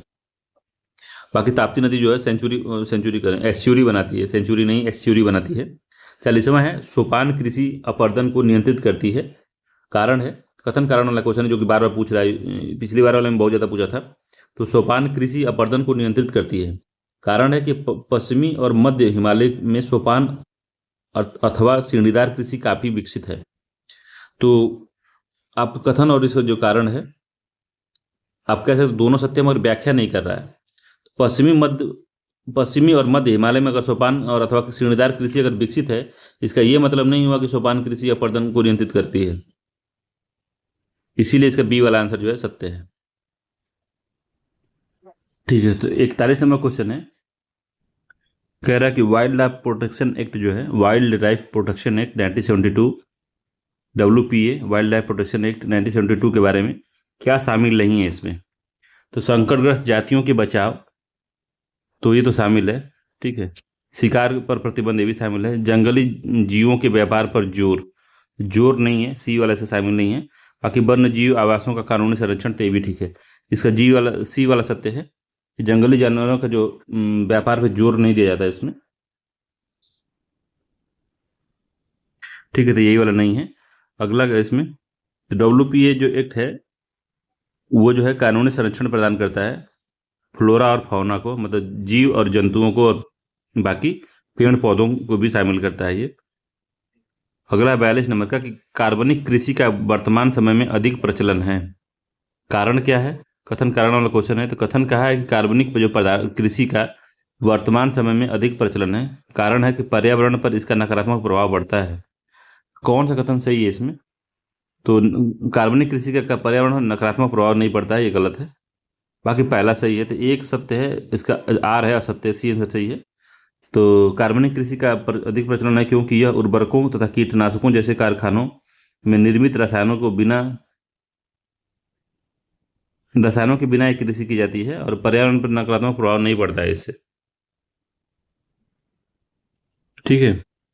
तो नकारात्मक प्रभाव नहीं पड़ता, इसलिए गलत है ये।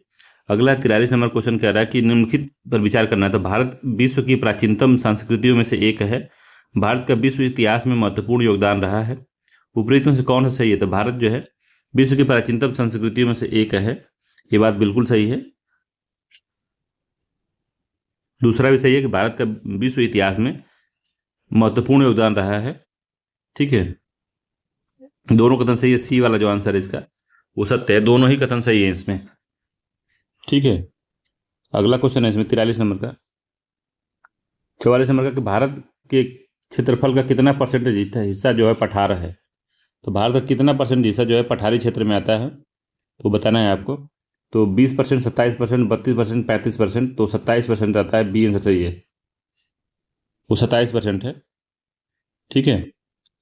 तो भारत का क्षेत्रफल का लगभग 27% हिस्सा पठारी भाग में आता है। इन क्षेत्र में खनिजों, जीवाश्मों के प्रकार, जीवाश्मों, ईंधन, वनों का अपार संचय कोष है इसमें।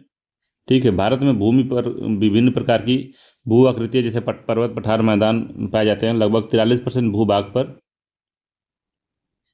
मैदानी क्षेत्र है। 43% मैदानी क्षेत्र है। ठीक है। और 27% पे क्या है, तो पठारी क्षेत्र है। ठीक है। अगला है इसमें, और इसमें जो कृषि और उद्योग के विकास के लिए अनुकूल है तथा 30% भूभाग पर पर्वत है। तो 30% पे पर्वत है।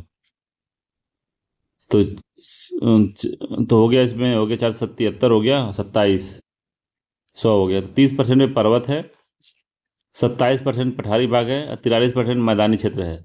लोग कहाँ रहते हैं, तो लोग तीनों पे रहते हैं। मैदानी क्षेत्र में सर्वाधिक रहते हैं, पठारी क्षेत्र में थोड़ा कम रहते हैं, सबसे कम रहते हैं पर्वतीय क्षेत्रों में। तो 27% पर्वत है। अगला, कृष्णा गोदावरी जल विवाद का संबंध किस राज्य से के बीच नहीं है। तो कृष्णा नदी जल विवाद किसके नहीं, तो महाराष्ट्र है, कर्नाटक है, तमिलनाडु है, आंध्र प्रदेश है। किसके बीच में नहीं है, तो कृष्णा गोदावरी जल विवाद। तमिलनाडु इसमें शामिल नहीं है, बाकी महाराष्ट्र, कर्नाटक, आंध्र प्रदेश शामिल हैं। सी सबसे जो है तमिलनाडु इसमें शामिल नहीं है। 46 नंबर क्वेश्चन है कि निम्नलिखित कथनों में से क्या सत्य है, उसकी पहचान करना है। तो शीत ऋतु में बोई जाने वाली फसल को जायद कहते हैं। तो शीत ऋतु में नहीं बोई जाती, वो मार्च अप्रैल में बोई जाती है, मई जून में काटी जाती है। ठीक, तो पहला गलत हो गया। गन्ने की फसल को तैयार होने में 2 वर्ष लगते हैं। तो गन्ने की फसल तैयार होने में 1 वर्ष लगते हैं। ठीक, ये भी गलत हो गया। मूंगफली खरीफ की फसल के अंतर्गत शामिल किया गया। तो मूंगफली को खरीफ की फसल के अंतर्गत शामिल किया गया है। केवल तीसरा सही है, ये वाला आंसर ठीक है। तो कृषि वाले क्रैश कोर्स में इसको कराया गया है, उसको देख सकते हैं उसमें से। तो 47 नंबर क्वेश्चन कह रहा है कि निम्नलिखित में से कौन सी एक समुद्री जलधारा अन्य से भिन्न है। तो कौन भिन्न है भाई, तो पहला गल्फ स्ट्रीम। गल्फ स्ट्रीम जो है ये गर्म जलधारा है, गर्म है। क्यूरोसियो की धारा भी गर्म है। उत्तरी अटलांटिक ड्रिफ्ट भी गर्म है। पश्चिमी पवन प्रवाह ड्रिफ्ट जो है ठंडी है।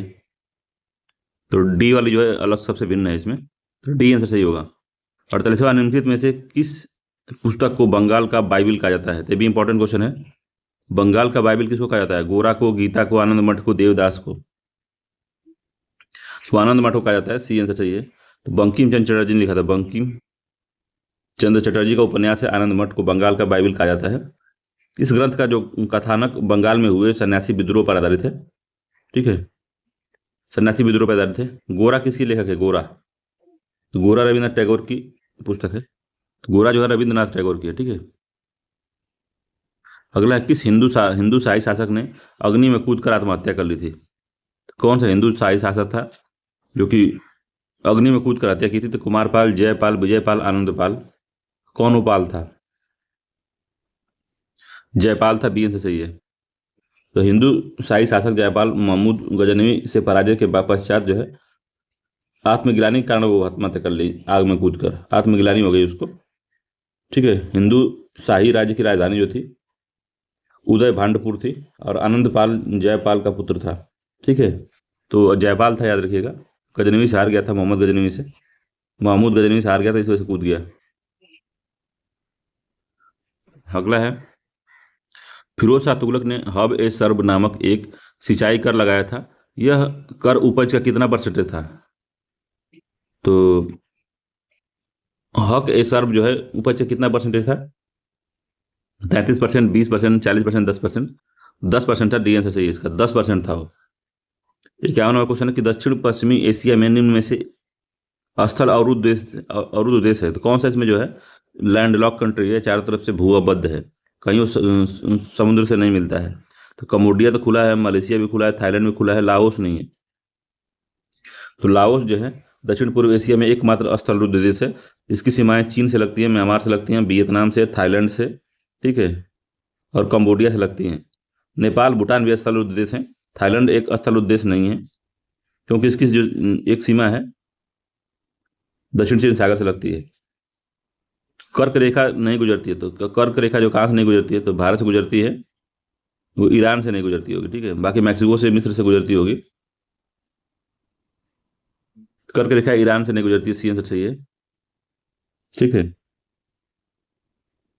तो कर्क रेखा हवाई द्वीप से गुजरती है, मैक्सिको से, मिस्र से, लीबिया से, नाइजीरिया से, अल्जीरिया से, माली से, सहारा से, मारितानिया से, ताइवान से, चीन से, म्यांमार से, बांग्लादेश, भारत, ओमान, संयुक्त राज्य अमीरात, सऊदी अरेबिया से, इनसे गुजरती है, ठीक है। अगला है कि मकड़ियों द्वारा उत्पादित रेशम को क्या कहा जाता है? जो मकड़ियों से जो रेशम उत्पादित होता है उसको कहते क्या है? तो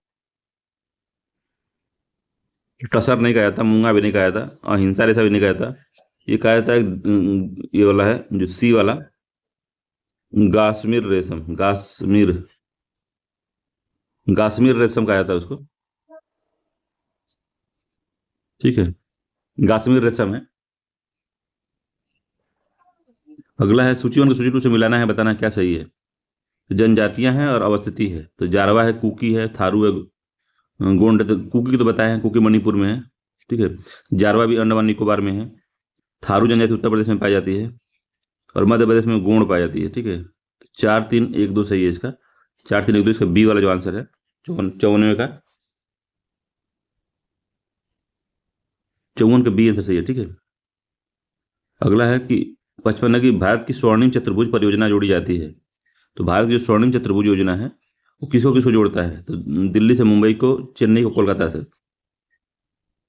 तो पहला ही ठीक है इसको, कि अगर जब देखेंगे ऐसे है तो दिल्ली से मुंबई को, मुंबई से चेन्नई को, चेन्नई से कोलकाता को, इसको जोड़ता है, ठीक है। स्वर्णिम चतुर्भुज योजना यही है। अगला है सूची 2 से मिलाना है, संयंत्र है और राज्य है। तो भिलाई संयंत्र कहाँ पे है? बोकारो है, दुर्गापुर है, राउरकेला उड़ीसा में, दुर्गापुर पश्चिम बंगाल में, बोकारो कहाँ है? छत्तीसगढ़ में, भिलाई कहाँ है? बोकारो कहाँ है, भिलाई में, दोनों में बताइए कौन कहाँ है? तो भिलाई छत्तीसगढ़ में है, ठीक है। तो 1-2-4-3 सही है इसका, ठीक है। इसका बी आंसर सही है। तो याद रखिएगा एक बार, इंपॉर्टेंट ये जो संयंत्र है बहुत इंपॉर्टेंट है। तो भिलाई, बोकारो, दुर्गापुर, राउरकेला, ठीक है। तो पूछता है किसके सहयोग से कौन सा बनाया गया था? जो भिलाई था वो रसिया के सहयोग से बनाया गया था, रसिया के, ठीक है। झारखंड वाला रूस के भी, झारखंड भी, जो बोकारो है वो भी रूस के सहयोग से बनाया गया था। दुर्गापुर जो है ब्रिटेन के सहयोग से बनाया गया था, ब्रिटेन। राउरकेला जर्मनी के सहयोग से। तो इनको भी पूछता है किसके सहयोग से कौन बनाया गया था? तो रसिया से भिलाई, बोकारो भी रसिया से, दुर्गापुर जो है ब्रिटेन से, और राउरकेला जो है जर्मनी से, इनकी सहायता से बनाया गया था। अगला है पोचम पाद सिंचाई परियोजना स्थित है। तो पोचम पाद सिंचाई परियोजना किस पे स्थित है? तो कोसी पे नहीं होगी, महानदी पे नहीं होगी, कृष्णा पे होगी, या तो गोदावरी पे होगी। अब बताइए किस पे है? तो गोदावरी नदी पे, डी आंसर सही है। पोचम पाद परियोजना तेलंगाना में स्थित है, याद रखिएगा, तेलंगाना है, गोदावरी नदी पर है। 812 किलोमीटर लंबा, 43 किलोमीटर ऊंचा पक्का बांध है ये। अगला है काली मिट्टी कपास की खेती के लिए उपयुक्त होती है। तो हाँ, उपयुक्त होती है, कपास मिट्टी भी कहा जाता है काली मिट्टी को। कारण इसका क्या है कि उसमें जैव तत्व प्रचुर मात्रा में पाए जाते हैं। तो जैव तत्व प्रचुर मात्रा में नहीं पाए जाते। क्यों नहीं पाए जाते? क्योंकि ज्वालामुखी के क्रिया द्वारा ही जो चट्टान बनती है उनकी अपेक्षा से बनता है ये। तो जो ज्वालामुखी जितना गर्म होता है वहाँ जैव कोई रहेगा ही नहीं, सब जल जाएंगे। तो पहला सही है, दूसरा गलत है इसमें। तो सी आंसर सही है, एक सही है, दूसरा वाला गलत है। 98 का सी सही है, ठीक है। काली मिट्टी कपास की खेती के लिए उपयुक्त होती है, ठीक है। इसमें लोहा, चूना, कैल्शियम, पोटास, एल्युमिनियम और मैग्नीशियम की प्रचुर मात्रा पाई जाती है, ठीक है। नाइट्रोजन, फास्फोरस और जैव पदार्थों की कमी होती है इसमें, नाइट्रोजन, फास्फोरस और जैव पदार्थों की कमी होती है, ठीक है। सी आंसर सही है। अगला सूची 1 को सूची 2 से मिलाना है। तो वन के प्रकार हैं और प्रदेश है। तो उष्णकटिबंधीय सदाबहार वन वहाँ होगा जहाँ पे 200 सेंटीमीटर से अधिक वर्षा होगी। तो कौन सा इसमें होगा? तो पूर्वी हिमालय, हिमालय नीलगिरी, पश्चिम बंगाल, शिलांग का पठार। तो आपको क्या लग रहा है, शिलांग के पठार में हो सकता है कि नहीं? खूब बारिश होती है शिलांग के पठार में। तो शिलांग का पठार कहाँ गया? 2 होगा, सदाबहार वन का 2 हो जाएगा, शिलांग का पठार और सह्याद्री भी इसमें शामिल होगा, ठीक है। सह्याद्री मतलब पश्चिम मध्य प्रदेश, सॉरी, महाराष्ट्र और कर्नाटक के कुछ क्षेत्र को सह्याद्री कहते हैं, ठीक है। तो याद रखिएगा इसको। तो पहला का जो है 2 हो जाएगा, ठीक है। मानसूनी वन कहाँ पाया जाता है बताइए? मानसूनी वन जो है छोटा नागपुर में पाया जाता है। शीतोष्ण, तो शीतोष्ण जो होता है पूर्वी और पश्चिमी हिमालय तथा नीलगिरी के ऊंचाई क्षेत्रों में पाया जाता है शीतोष्ण, ठीक है। 4 हो गया। मैग्रोव जो है बंगाल में पाया जाता है, 3 हो गया। तो 2 1 4 3 सही है। 2 1 4 3 का सी वाला जो आंसर है ये सही है। 60वां क्वेश्चन है कि भारत एक मानसूनी देश है। तो हाँ, भारत एक मानसूनी देश है। कारण है कि उच्च हिमालय इसे जलवायु संबंधी विशेषता प्रदान करता है। तो हाँ, प्रदान करता है, ये सत्य बात है। तो 60वें का कौन सा आंसर सही होगा? तो 60वें का कथन भी सही है, कारण भी सही है, और व्याख्या भी कर रहा है। हिमालय की वजह से ही मानसूनी बना है, क्योंकि मानसूनी हवाओं को रोक के क्या करता है, वो बारिश कराता है। दूसरी बात यह है कि पश्चिम जो साइबेरिया से आने वाली जो ठंडी हवाएं हैं उनके प्रकोप से भारत को रोकता है, भारत में आने से रोकता है, ठीक है। और पर्याप्त जो है स्थिति बनाता है यहाँ पे कि जो मानसूनी पवनें रुके और बारिश करे भारत में। सूची 1 को सूची 2 से मिलाना है तो दर्रा है और राज्य है। तो दर्रा और राज्य का वीडियो मैंने बनाया है। इस वीडियो के नीचे लिंक में सबका प्लेलिस्ट दी गई है लाइन से। वीडियो उसको आप खोलेंगे जब, उसमें मोर में जाएंगे आप, नीचे वीडियो के डिस्क्रिप्शन में, तो आपको पूरा एक लाइन से पूरी लिस्ट दी गई है। उसमें पूरा लिंक दिया गया है, जिस पे जो चाहिए उसको क्लिक करेंगे तो डायरेक्ट वही वाला खुल जाएगा, वही वाली प्लेलिस्ट खुल जाएगी, वहाँ से आप एक्सेस कर सकते हैं। तो नीति माना दर्रा मैंने बताया था उत्तराखंड में है। नथुनी वाला दर्रा बताया था, नथुनी, तो नथुनी सिक्किम में है। जो जिला जो है वो आपका जम्मू कश्मीर में है। सिप किला मतलब शिमला, सिप किला शिमला, तो वो क्या पे है? हिमाचल प्रदेश में। 3 हो गया। 4 1 2 3 सही है। 4 1 2 3 सी वाला जो आंसर इसका यही वाला ठीक है। अगला है हिमालय नदियों के संदर्भ में निम्न कथनों विचार करना है। तो इसके बारे में क्रैश कोर्स में बताया गया इंडियन ज्योग्राफी में, इसको देख सकते हैं वहाँ से। पहला कि वे सामान्यतः सामान्य नती दिशा में के विपरीत बहती हैं। तो क्या वो नती दिशा के विपरीत बहती हैं? नदियों के संदर्भ में कथनों विचार करना है। अब बताना है कि उपयुक्त कथनों में से कौन सा इंगित करता है कि वे नदियां हिमालय भू आकृति से पुरानी हैं। तो कौन सा ऐसा बात है जो ये बताता है? तो वे सामान्य नदी दिशा के विपरीत बहती तो नहीं बहती। उन्हें पर्वतीय श्रेणी को आर पार काटकर अपना मार्ग बनाया। तो दूसरा वाला जो बात है यही सही है। इसका बी वाला जो आंसर है वो सत्य है। तो जो पर्वत काट के निकलती हैं उनको पूर्ववर्ती नदी कहते हैं, पूर्ववर्ती। तो पूर्ववर्ती नदियों में देखेंगे आप तो गंगा जी हैं, गंगा, सिंध, सतलज, यमुना, ये सब जो है पूर्ववर्ती नदियां हैं। तो उन्होंने पर्वत श्रेणी को के आर पार काट कर जलमार्ग बनाया है, ठीक है। तो पहला जो है सामान्य नदी दिशा के विपरीत प्रभावित होती है। तो नहीं, नदी दिशा लगभग इधर ही है, ठीक है। तो पहला वाला सही नहीं है। तो 62वें का जो है बी सही है। केवल 2 सत्य इसमें, बी आंसर सही है, ठीक है। अगला क्वेश्चन है इसमें कि भारत अवस्थिति है। तो ज्योग्राफी वाले क्रैश कोर्स में हमने बताया था कि भारत की जो अवस्थिति कहाँ पे है, कितना अक्षांश से कितने अक्षांश तक, कितना देशांतर से कितने देशांतर तक है, तो बताना है आपको। तो हम बताए थे कि अक्षांश जो नीचे से है, यहाँ जो है 8.4 है, 8 डिग्री 4 मिनट, और ऊपर जो है 37 डिग्री 6 मिनट है, ठीक है, यहाँ पे। और इधर वाले में जो बताया था मैंने, यहाँ पे जो गुजरात के पास है, गुजरात के पास कितना बताया था आपको? तो पूर्वी देशांतर में ही आता है, ठीक है। और इधर अब आएंगे जब,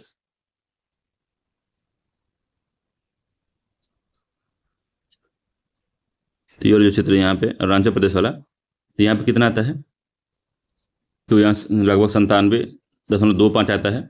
यहाँ पे आता है 68.7 आता है, 68 डिग्री 7 मिनट, या 97 डिग्री 25 मिनट आता है, ठीक है। तो कौन सा है बताइए? तो 8 4 है, 37.6 है, 68 है, 57.25 है। देखा, अब ये तो डेटा सही लिखा है, अक्षांश दक्षिणी है, ये उत्तर है, तो यही गड़बड़ हो गया। उत्तर में ही भारत है तो ये गड़बड़ हो गया। यहाँ पे दक्षिण नहीं होना चाहिए, यहाँ पे उत्तर होना चाहिए। यहाँ पे उत्तर दे दिया है, यहाँ दक्षिण दे दिया है, तो ये गड़बड़ हो गया। यहाँ पे उत्तर दिया है, यहाँ पे उत्तर दिया है, यहाँ पूरब दिया है, यहाँ पे भी पूरब दिया है। तो भारत जो है इस तरह से अगर कहीं खींचेंगे तो ऐसे है, ठीक है। ये पूर्वी और उत्तरी, पूरब में है और उत्तर सिर्फ उत्तर में ही, दक्षिण में भारत नहीं है, ठीक है। विषुवत रेखा को नहीं काटता है भारत। तो उसका सी वाला जो आंसर है वही सत्य है। अगला है उत्तर प्रदेश से प्रकाशित उर्दू का पहला अखबार कौन था? तो इसको भी हमने बात किया है जब टेस्ट सीरीज लगा रहे थे हम लोग, तो उसमें बताया था। तो उत्तर प्रदेश के प्रकाशित उर्दू का पहला अखबार निम्नलिखित में से कौन था? तो सरदल अखबार था, असदुल था, लखनऊ अखबार था, तौहीद था। तो कौन था ये? तो सरदल अखबार था, ये आंसर सही है। सरदल अखबार जो था 1846 में जारी हुआ था, 1846 में। ठीक है। तो पहला अखबार आगरा कॉलेज के प्रोफेसर थे सिफेंस ने जारी किया था। सिफेंस, सिफेंस पूछ सकता है इसको। सिफेंस ने 1846 में सरदल अखबार जो नाम से आगरा में प्रकाशित कराया था। आगरा में ही 1847 में मुंशी कमरुद्दीन ने असदुल अखबार जो था उसको किया था। तो एक साल बाद ही असदुल अखबार भी आ गया था 1847 में। ठीक है, याद रखिएगा। अगला है इसमें, उत्तर प्रदेश में खादी ग्रामोद्योग संबंधी कार्यों की देखरेख करने हेतु खादी ग्राम उद्योग बोर्ड का गठन कब किया गया था? तो खादी ग्राम उद्योग बोर्ड का गठन कब किया गया था, ये बताना है आपको।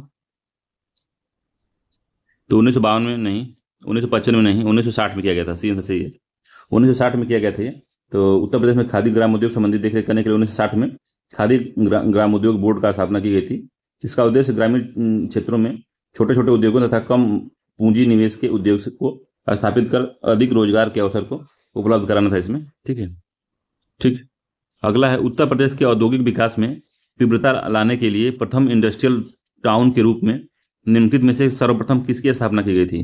तो उत्तर प्रदेश के औद्योगिक विकास में तीव्रता लाने के लिए प्रथम इंडस्ट्रियल टाउन के रूप में किसे विकसित किया गया था? नोएडा, जौनपुर में गीडा सीडा, गोरखपुर में गीटा, भदोही में बीटा। तो किसको किया था? भदोही हो सकता है या तो नोएडा हो सकता है। तो बताइए कौन सा होगा? तो नोएडा में किया गया था, ये आंसर सही है। नोएडा में सर्वप्रथम स्थापित किया गया था। तो उत्तर प्रदेश में औद्योगिक विकास में तीव्रता लाने के लिए इंडस्ट्रियल टाउन अर्थात औद्योगिक विकास प्राधिकरण जो है नोएडा में स्थापित किया गया था 1976 में। 1976 में स्थापित किया गया था। नोएडा के बाद प्रदेश में कई अन्य औद्योगिक विकास प्राधिकरणों की स्थापना की गई, जैसे जौनपुर में सीडा, गोरखपुर में गीडा, भदोही में बीडा, नोएडा के पास ग्रेटर नोएडा, ये सब बनाया गया। तो ये आंसर सही है। ठीक है, तो जौनपुर में सीडा याद रखिएगा, गोरखपुर में गीडा है, भदोही में बीडा है। ठीक है, तो ये पूरा मामला है। अगला है, आजीवक संप्रदाय के जो प्रवर्तक मखली पुत्र गोसाल की जन्मभूमि कहाँ पे? तो ऐसा क्वेश्चन पूछता है। तो मखली पुत्र गोसाल की जो जन्मभूमि हो कहाँ है? तो वो जो है आपकी बस्ती नहीं है, बहराइच भी नहीं है, वो श्रावस्ती में है। गोंडा नहीं है, श्रावस्ती है। सी आंसर सही है इसका। तो मखली पुत्र गोसाल की जो जन्मभूमि है श्रावस्ती है। अगला, उत्तर प्रदेश विज्ञान एवं प्रौद्योगिकी परिषद का गठन कब किया गया था? तो उत्तर प्रदेश विज्ञान और प्रौद्योगिकी का गठन जो है याद होगा आपको 1975 में किया गया था। बी आंसर सही है। 72 भी नहीं है, 90 भी नहीं है, 94 भी नहीं है, 1975 में किया गया था। 1 मई 1975 को किया गया था। अगला, सूची 1 को सूची 2 से मिलाना है। मेला त्यौहार है और आयोजन स्थल है। तो पशु मेला कहाँ होता है? तो बटेश्वर का जो मेला लगता है वो पशु मेला कहते हैं उसको। 3 हो गया। ध्रुपद का मेला कहाँ लगता है? तो ध्रुपद मेला जो लगता है वो वाराणसी में लगता है। 4 हो गया इसका। गोविंद साहब का मेला अम्बेडकर नगर में लगता है। गोविंद साहब मेला अम्बेडकर नगर, 2 हो गया। और माघ मेला जो है प्रयागराज में लगता है, 1 हो गया। तो 3 4 2 1 इसका सही है। 3 4 2 1। ठीक है, 3 4 2 1 सत्य है इसका। ए वाला आंसर जो इसका सही है, 3 4 2 1, यही सत्य है। अगला है कि प्रयागराज में नैनी के लिए, जो प्रयागराज में नैनी है के लिए भारत की प्रथम हवाई डाक सेवा निम्नलिखित में से कब शुरू की गई थी? तो नैनी के लिए जो है हवाई डाक सेवा का प्रारंभ कब किया गया था? 70 नंबर का क्वेश्चन है, बताइए। तो 1910 में नहीं किया गया था, 1911 में किया गया था, जब दिल्ली दरबार लगा था उसी समय चालू किया गया था, दिल्ली दरबार के समय ही। ठीक है, तो दिल्ली दरबार में तो 1911 में दिल्ली दरबार लगा था। इसी में घोषणा की गई थी कि जो बंगाल विभाजन रद्द किया जाता है और कलकत्ता से राजधानी को दिल्ली शिफ्ट किया गया था। ठीक, लॉर्ड हार्डिंग इस समय वायसराय था, याद रखिएगा। बी आंसर सत्य इसका। 1911 में ऐसा किया गया था, नैनी में हवाई डाक सेवा प्रारंभ की गई थी। अगला, सूची 1 को सूची 2 से मिलाना है। संस्थान दिया हुआ है और मुख्यालय दिया हुआ है, बताना है। उत्तर प्रदेश कृषि अनुसंधान परिषद का मुख्यालय कहाँ है? तो उत्तर प्रदेश कृषि अनुसंधान परिषद का मुख्यालय जो है वो है लखनऊ में। राज्य पशु उत्थान वर्ण संकर केंद्र कहाँ है? तो राज्य पशु उत्थान जो केंद्र है वो बरेली में है। ठीक है, पान अनुसंधान एवं प्रशिक्षण केंद्र कहाँ है? तो जो पान है, खाई के पान बनाने वाला, तो वो वाला पान उनका महोबा में है। ठीक है, 4 हो गया, महोबा में है। उत्तर प्रदेश गन्ना शोध जो परिषद जो है वो शाहजहांपुर में है, 3 हो गया। तो 2 1 4 3 इसका सही आंसर है। 2 1 4 3 इसका बी वाला जो आंसर है वो सत्य इंपॉर्टेंट है। इस तरह से क्वेश्चन पूछता है, इसको थोड़ा सा ध्यान से देखिएगा। अगला 72 नंबर क्वेश्चन है कि उत्तर प्रदेश राजकीय रोडवेज नामक संगठन ने प्रदेश में पहली बस सेवा मई 1947 में बाराबंकी में शुरू की थी, या बाराबंकी के लिए शुरू की थी, लखनऊ से बाराबंकी। तो बस सेवा के बारे में पूछ रहा है, जैसे रेलवे सेवा के बारे में पूछता है तो बस सेवा के बारे में बताना है। कौन सा कथन सही है? तो उत्तर प्रदेश में राजकीय जो रोडवेज नामक संगठन जो है प्रदेश में पहली बस सेवा 1947 में लखनऊ से बाराबंकी चलाई थी, ये बात सत्य है। दूसरा है कि उत्तर प्रदेश राज्य सड़क परिवहन निगम का गठन जो है 1972 में किया गया था, ये भी बात सही है। दोनों ही कथन सही है, याद रखिएगा, इंपॉर्टेंट है। उत्तर प्रदेश राज्य की रोडवेज नामक संगठन का गठन जो हुआ था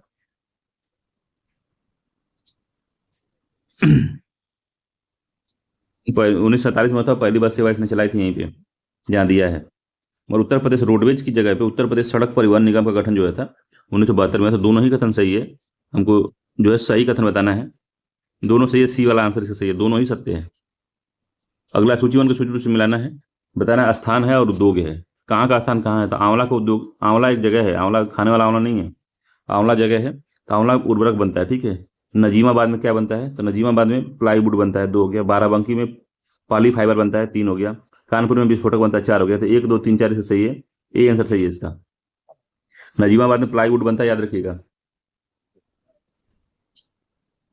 अगला है 47 नंबर का, सॉरी 74 नंबर क्वेश्चन है कि लखनऊ जिले की सीमा निम्नलिखित में से किस जिले की सीमा से स्पर्श नहीं करती है? तो उन्नाव है, प्रयागराज है, हरदोई या बाराबंकी। तो प्रयागराज से नहीं करती है, सी आंसर सही है, प्रयागराज से नहीं करती, ठीक है, याद रखिएगा। तो किससे किसे करती है? तो उन्नाव से करती है, हरदोई से करती है, सीतापुर से करती है, बाराबंकी से करती है। अगला, उत्तर प्रदेश में नॉलेज पार्क कहाँ पर स्थापित है? उत्तर प्रदेश में जो नॉलेज पार्क है वो कहाँ पर स्थापित है, बताना है। तो प्रयागराज में नहीं है, लखनऊ में नहीं है, कानपुर में नहीं, वो ग्रेटर नोएडा में है, डी आंसर सही है इसका, डी वाला सही है। अगला 18 जून 2023 को घोषणा के अनुसार वर्ष 2021 का गांधी जी पीस प्राइज किसे प्रदान किया गया है? तो गांधी जी जो पीस प्राइज है वो किसे दिया गया था उस समय पर? तो याद रखिएगा उसको। तो उसमें गीता प्रेस को दिया गया था, मगर इस बार वाला जो किसको दिया गया है, कि दिया गया है कि नहीं दिया गया है? तो गीता प्रेस था, इंपॉर्टेंट नहीं है, पुराना हो गया है। अगला है देश का पहला कनाइन सेंटर जो कुत्ते के व्यवहार पर शोध करेगा, उत्तर प्रदेश में कहाँ खोला गया है? तो लखनऊ में, बरेली में, प्रयागराज में, आगरा में। तो बरेली में खोला गया है, 20 से बरेली में वो खोला गया है। अगला इसमें कि मुख्यमंत्री योगी आदित्यनाथ ने वर्जर पेट्स इंडिया लिमिटेड की एशिया की सबसे बड़ी मल्टी प्राइवेट फैक्ट्री का उद्घाटन वर्चुअल मोड से कहाँ पे किया है? तो मुख्यमंत्री आदित्यनाथ योगी जी ने बर्जर पेट्स इंडिया लिमिटेड की एशिया की सबसे पहली मल्टी प्राइवेट जो फैक्ट्री का उद्घाटन कहाँ किया है, बताना है उसको। करंट अफेयर था उस समय का, मगर चलिए देख ही लेते हैं। हरदोई में किया था, ठीक है, बी आंसर से हरदोई में। अगला है कि निम्नलिखित में से कौन सा 2001 से 2011 के दशक में भारत की जनसंख्या की दशकीय वृद्धि की दर थी? तो उसमें वृद्धि हुई थी तगड़ी, तो 10 की वृद्धि पूछ रहा है, तो आपको उस समय 17.70% थी, बी आंसर सही है इसका। 2001 से 2011 के बीच में वृद्धि दर थी 17.70 थी, ठीक है, बी सही है। अगला, निम्नलिखित में से जननांकीय संक्रमण सिद्धांत थ्योरी ऑफ डेमोग्राफिक ट्रांजिशन का प्रतिपादन किसने किया था? तो थ्योरी ऑफ डेमोग्राफिक ट्रांजिशन का जो प्रतिपादन है वो किसने किया था, बताना है आपको।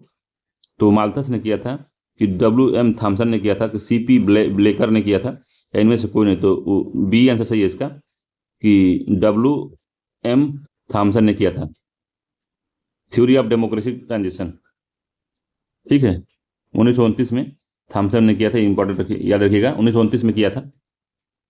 अगला इसमें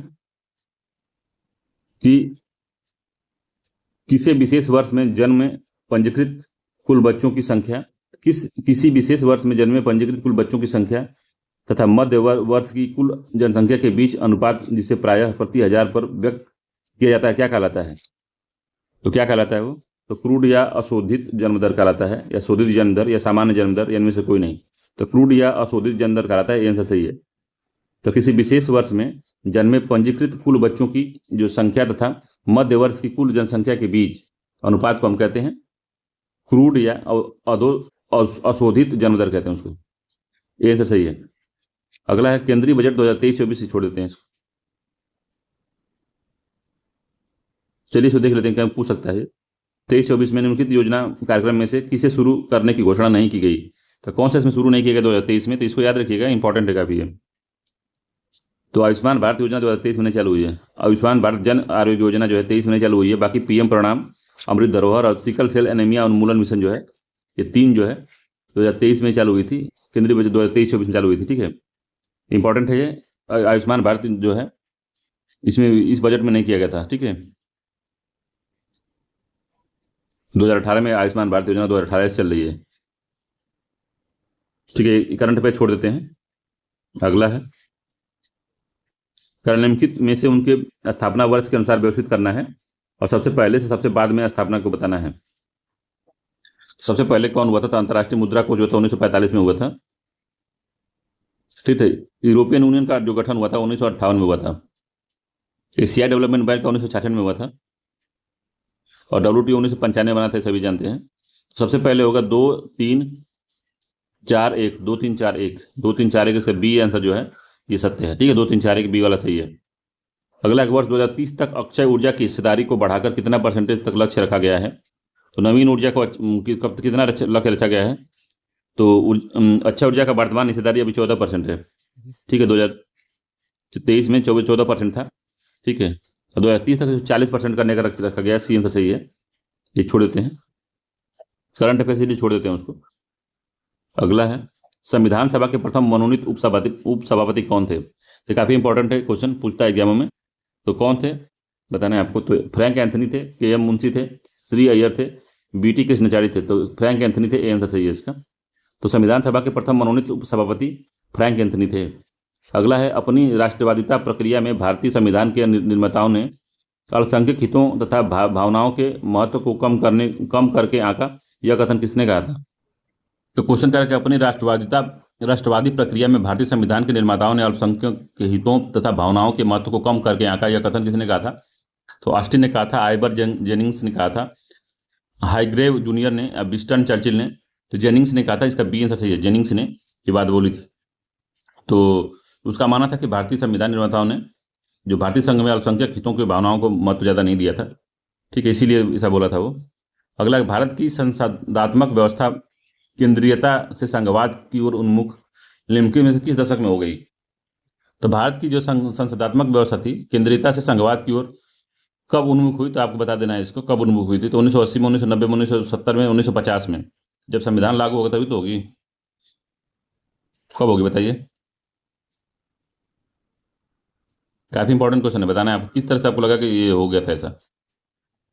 तो केंद्रीयता से संघवाद की ओर उन्मुख हुई। तो इसका मतलब ये था कि जब कांग्रेस ही अगर पूरा हर जगह पूरे भारत में अगर एक ही पार्टी का अगर रूल रहेगा तो सेंट्रलाइज व्यवस्था रहेगी। जैसे जैसे जो है दलीय व्यवस्था या फिर राज्य में अलग अलग सरकारें बदलेंगी तो संघवाद की ओर ज़्यादा बढ़ेगा। ठीक है, ये बात याद रखिए। तो पहले जो सबसे पहले था 1970 के दशक, 1970 तक तो लगभग कांग्रेस का ही राज था। उसके बाद जो धीरे धीरे क्षेत्रीय पार्टियों का उदय हुआ तो उसमें जो है बदलाव आना शुरू हुआ। तो सी वाला आंसर इसका सही है, 1970 में। कैसे हुआ बदलाव ये? तो 1960 के दशक से ही देश में विभिन्न राज्यों के में विपक्ष उभरना शुरू हो गया था। कुछ राज्य कांग्रेस के हाथ से निकल गए थे, परंतु वास्तव में भारत में संसदात्मक व्यवस्था केंद्रीयता से संघवाद की ओर 1970 के दशक में खिसकी, जब बहुत से राज्यों में कांग्रेस पार्टी का बहुमत नहीं रहा। ठीक है, अगला है विकास प्रशासन की अवधारणा से निम्नलिखित में से कौन संबंधित है? तो विकास प्रशासन की संभावना से कौन संबंधित है? 90 का आंसर बताना है आपको। तो हेनरी फ्योल है, पॉल H. एपलबी हैं, फ्रेड W. रिग्स हैं और A.K. अय्यर हैं। तो कौन है ये? तो विकास की प्रशासन की अवधारणा से जो संबंधित है, इस तरह का एग्जाम में पूछता है भाई, याद रखिएगा इसको। तो इसमें जो फ्रेड W. रिग्स है, ठीक है, तो फ्रेड W. रिग्स ने विकास प्रशासन की अवधारणा दी थी। ठीक है, डेवलपमेंट एडमिनिस्ट्रेशन की इन्होंने संभावना थी। इनकी अपनी पुस्तक एडमिनिस्ट्रेशन डेवलपमेंट इंक्लूसिव कॉन्सेप्ट में लिखी है ये बात कि विकास प्रशासन उन कार्यक्रमों और परियोजनाओं पर करने से संगठित प्रयासों से संबंधित था। ठीक है, तो जो विकास में संलग्न व्यक्तियों द्वारा प्रकाशित किए गए जाते थे। तो ये कुछ मिला के याद रखना कि विकास प्रशासन की जो संभावना थी फ्रेंच W. रिग्स ने दी थी अपनी बुक में एडमिनिस्ट्रेशन डेवलपमेंट इंक्लूसिव कॉन्सेप्ट में ये बात कही थी। अगला क्वेश्चन है कि प्रशासन के सिद्धांतों को किसने मिथकों और कहावतों के रूप में अस्वीकृत किया था? तो प्रशासन के सिद्धांतों को किसने मिथकों और कहावतों के रूप में अस्वीकृत किया था? तो कौन था? तो D.D. बसु हैं, डॉक्टर B.R. अम्बेडकर हैं, हर्बर्ट साइमन है, या जो गेवलर आर बोन है। किसने कहा था, किसने प्रशासन के सिद्धांतों को को किसने मिथकों और कहावतों के रूप में अस्वीकृत किया था, कौन था? तो हर्बर्ट साइमन थे, सी आंसर सही, हर्बर्ट साइमन थे। ठीक है, अगला है 92 नंबर का। कह रहा है कि भारतीय निम्नलिखित कथनों पर विचार करना है, संविधान सरकार वह होती है। तो काफी इंपॉर्टेंट कॉन्सेप्ट है संविधान सरकार। संवैधानिक सरकार या संवैधानिक सरकार क्या होती है? तो राज्य की सत्ता पर प्रभावकारी प्रतिबंध व्यक्तियों की स्वतंत्रता के हितों में लगाती है। तो नहीं, पहला गलत है इसका। ठीक है, तो संविधान सरकार कौन सी होती है? क्या क्या सही है? तो क्या लिखा है कि संवैधानिक सरकार क्या होती है? तो संवैधानिक सरकार की शक्ति का प्रमुख स्रोत संविधान होता है।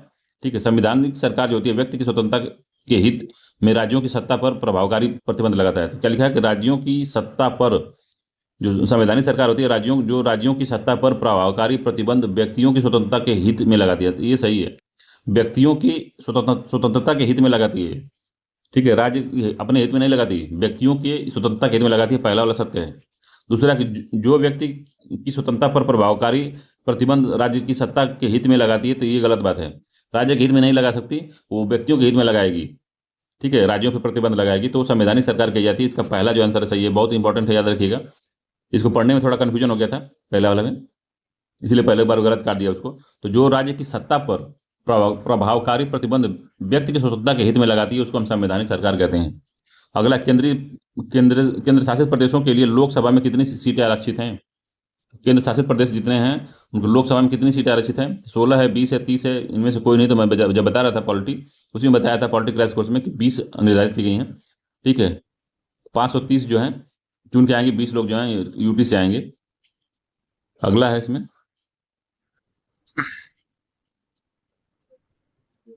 94 नंबर का कि निम्नलिखित में से कौन भारतीय कृषि की निम्न उत्पादकता का कारण नहीं है? तो क्या है कि निम्नलिखित में से कौन सा भारतीय कृषि की निम्न उत्पादकता कारण नहीं है? तो जनसंख्या का दबाव, भू जोत का छोटा आकार, मशीनीकृत कृषि, प्रचंड बेरोजगारी। तो सी वाला जो है यही नहीं है, बाकी सब है, पहला भी है, दूसरा भी है, तीसरा भी है। सी आंसर सही है, यही नहीं है। मशीनीकृत खेती से उत्पादन बढ़ता है, उत्पादकता भी बढ़ सकती है। ठीक है, 94 का सी वाला है। ठीक, बाकी जनसंख्या का दबाव जो है निम्न उत्पादकता का कारण है, भू जोत का छोटा आकार भी इसका कारण है, और प्रचंड बेरोजगारी भी इसका कारण है। 95 क्वेश्चन है कि सूची 1 को सूची 2 से मिलाना है, बताना है क्या जो सही है। तो कह रहा है कि पंचवर्षीय योजना है और उसका प्रयुक्त मॉडल है। तो इंपॉर्टेंट एग्जाम में पूछता है, याद रखिए इसको। तो चौथी पंचवर्षीय योजना पहली किसकी थी? पहली सबसे बताइए। तो हेराल्ड डोमर मॉडल था या कौन सा था पहला? तो पहले हेराल्ड डोमर मॉडल था, तो पहला हो गया आपका 3 हो गया। तो पहले का 3, डी का 3 हो गया, डी का 3 में एक ही है, ये बी वाला, यही सही हो जाता। और भी देख लेते हैं हम लोग। तो तीसरी जो पंचवर्षीय योजना है वो जे सैंडी डिमॉन्स्ट्रेशन प्लानिंग है, तीसरी जो है एक हो गया यहाँ पे, बी का एक हो गया। बाकी चौथी जो है, चौथी अशोक रुद्रा मॉडल पे आधारित है, चौथी जो है। आठवीं जो है जॉन डब्ल्यू मूलर पे आधारित है, 4 हो गया। तो 2 1 4 3 इसका सही है, 2 1 4 3 बी वाला जो आंसर है यही सत्य है। इंपॉर्टेंट है, याद रखिएगा। किसी एक को पकड़िए जो इसमें से कॉमन नहीं है, उसी को अगर आता है तो समझ लिए काम आपका हो गया।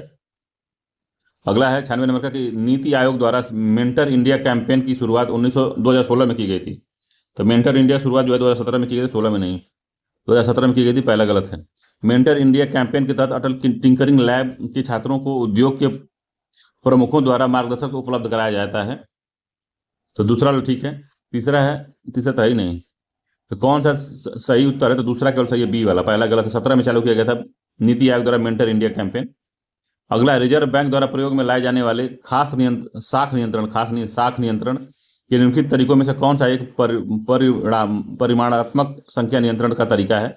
तो बैंक दर दिया है, नगद अनुपात कोष दिया है, साख मानदंड का निर्धारण है, खुले बाजार की नीति है। तो सी वाला है, साख मानदंड का निर्धारण। 97 का सी आंसर सही है। तो साख नियंत्रण के स्तरों के रूप में बैंक दर, नगद कोष अनुपात, खुले बाजार की क्रियाएं साख नियंत्रण के ये परिमाणात्मक है। ठीक है, ये नहीं हमको बताना था इसमें, तो इसीलिए सी वाला सही है। बाकी अगर परिमाणात्मक पूछता तो हमको बैंक दर लगा देना पड़ता है, नगद कोष और खुले बाजार की नीति। तो बैंक रेट होता है, नगद कोष सीआरआर होता है, और खुले बाजार की नीति ओएमओ होता है। तो ये सब जो है परिमाणात्मक है, साख नियंत्रण का तरीका। तो पूछा था कि साख नियंत्रण का तरीका नहीं है, पूछा था। तो परिमाणात्मक साख नियंत्रण का तरीका नहीं है, तो उसमें जो है साख मानदंड निर्धारण जो है ये इसमें नहीं आता। ठीक है, इसमें क्या आता है, जैसे कि जब मार्जिनल स्टैंडिंग फैसिलिटी या न्यूनतम सीमा का निर्धारण, साख मानदंड का निर्धारण तथा नैतिक दबाव जो है, ये गुणात्मक में आते हैं या चयनात्मक में आते हैं, चयनात्मक या गुणात्मक में आते हैं ये, ठीक है, याद रखिएगा। अगला क्वेश्चन है इसमें 98 नंबर का, कि निम्नलिखित में से आदिम जातियों या प्रिमिटिव ट्राइब्स तथा उनके निवास स्थानों से संबंधित युग में कौन सा एक सुमेलित नहीं है। तो बुक्सा कहाँ पे है, तो बुक्सा जनजाति कहाँ रहती है बताइए। तो बुक्सा जो है पौड़ी गढ़वाल में रहती है, ठीक है। कोल जो है जबलपुर में रहती है भी, ठीक है। मुंडा छोटानागपुर में रहती है। कोरबा काडांगू, तो जो कोरगा जाति है, कोरगा जनजाति है, ये जाति झारखंड में रहती है, पलामू जिले में, पलामू में रहती है, झारखंड, ठीक है। तो डी वाला से सही सुमेलित नहीं, बाकी सब सही सुमेलित है। डी वाला सही सुमेलित नहीं था। छोटा नागपुर में मुंडा जनजाति रहती है, इसको याद रखिएगा, जो मुंडा विद्रोह हुआ था। अगला है, निम्नलिखित में से विचार करना है, नदियां हैं और उससे संबंधित बांध हैं, जैसे एग्जाम में पूछता है। तो अलमट्टी डैम के बारे में पिछले दिन चर्चा हुई थी, ये कृष्णा नदी पे कावेरी पे नहीं है। अच्छा, तो सुमेलित कराना है। तो अलमट्टी एक बी का पहला हो गया अलमट्टी। कावेरी में कौन सा डैम है, कावेरी पे कौन सा डैम है, कावेरी पे मेट्टूर है, दो हो गया। नर्मदा पे कौन सा बांध है, नर्मदा पे। तो चंबल नदी पे कौन सा बांध है बताइए। जो गांधी सागर, जितने भी सागर हैं, गांधी सागर, जवाहर सागर, ये सब जो सागर है, राणा प्रताप सागर, वो मैक्सिमम चंबल पे ही हैं। तो 3 हो गया, डी का तीसरा हो गया। नर्मदा पे सरदार सरोवर है, 4 हो गया। तो 2 1 4 3 इसका सही है, 2 1 4 3, जो बी वाला आंसर है इसका, यही सत्य है, ठीक है। तो इस तरह से बांध से बार बार एग्जाम में पूछता है। अगला है कि निम्नलिखित में से कौन से युग्म सुमेलित सही सुमेलित हैं। तो इडुक्की जो है ताप विद्युत केंद्र है। सबरी गिरी जो है जल विद्युत परियोजना है। घाट प्रभा है सिंचाई परियोजना है। रामगंगा जो है बहुउद्देशीय है। पहला इडुक्की ताप विद्युत संयंत्र नहीं है, ताप विद्युत केंद्र नहीं है इडुक्की। बाकी जो है 2 3 4 जो है सत्य है, ए आंसर सही है इसका, ठीक है। तो सबरी गिरी जो है जल विद्युत परियोजना है। घाट प्रभा जो सिंचाई परियोजना है। और रामगंगा है बहुउद्देशीय परियोजना है, ठीक है, याद रखिएगा। इडुक्की परियोजना बहुउद्देशीय परियोजना है, इडुक्की बहुउद्देशीय परियोजना है, जो केरल तथा केरल राज्य में स्थित है। रामगंगा जो है बहुउद्देशीय है, ठीक है। तो इसका 2 3 4 सत्य है, पहला गलत हो गया क्योंकि बहुउद्देशीय है, विद्युत ताप विद्युत नहीं है।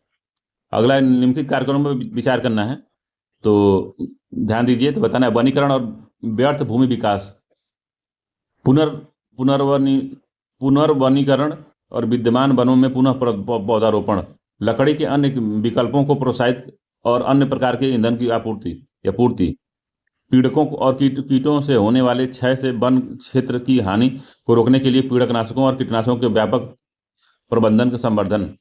तो राष्ट्रीय वन नीति 1988 के अंतर्गत सम्मिलित किया गया है। तो किसको सम्मिलित किया गया है, राष्ट्रीय वन नीति के अंतर्गत। तो 1 2 3 को किया गया, डी आंसर सही है, 1 2 3। बाकी डी वाला इसमें नहीं आता, राष्ट्रीय वन नीति में 1988 में नहीं आता।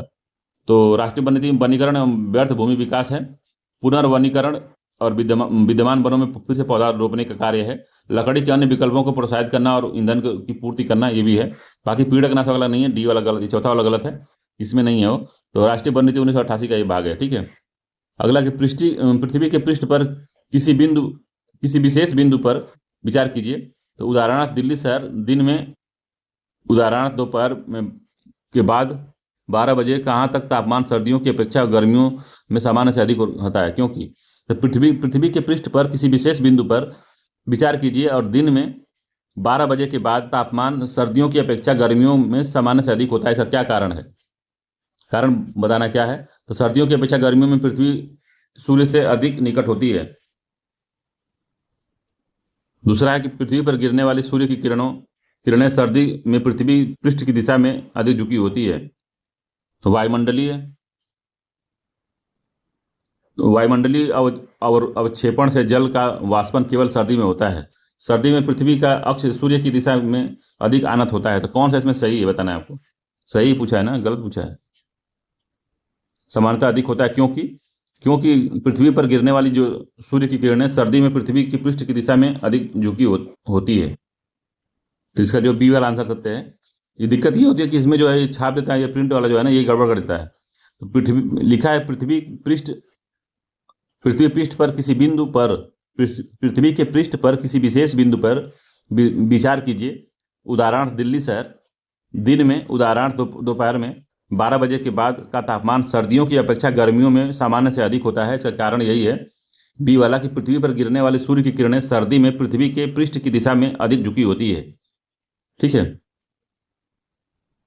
ठीक है, तो ये दिशा में झुकी होती है, मगर उस समय जो झुकाव होता है वो दक्षिणी ध्रुव की तरफ होता है सर्दियों में, समझ रहे हैं। और वो झुकाव जो है, पृथ्वी का झुकाव जो है गर्मियों में किधर होता है, तो उत्तरी दिशा की होता है, जो दिल्ली का क्षेत्र आता है, जहाँ पे हम लोग अभी वर्तमान में स्थिति जो चल रही है, तो दिल्ली में ज़्यादा टेम्परेचर होगा।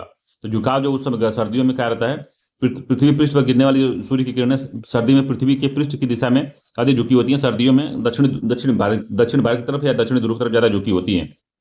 इसलिए जो है गर्मी में किधर होंगी, उत्तर की तरफ ज़्यादा झुकी रहेंगी, तो इस वजह से ज़्यादा गर्मी होती है। तो दूसरा वाला सही है इसका। अगला 103 नंबर क्वेश्चन है कि निम्नलिखित में से किस एक को छोड़कर बाकी सभी देश की प्राकृतिक पूंजी में सम्मिलित किया गया है। तो देश की प्राकृतिक पूंजी में सब सम्मिलित है, वन है, जल है, खनिज है, सड़क नहीं है इसमें। तो वन, जल, खनिज आता है इसमें, जो प्राकृतिक संसाधन है उसको।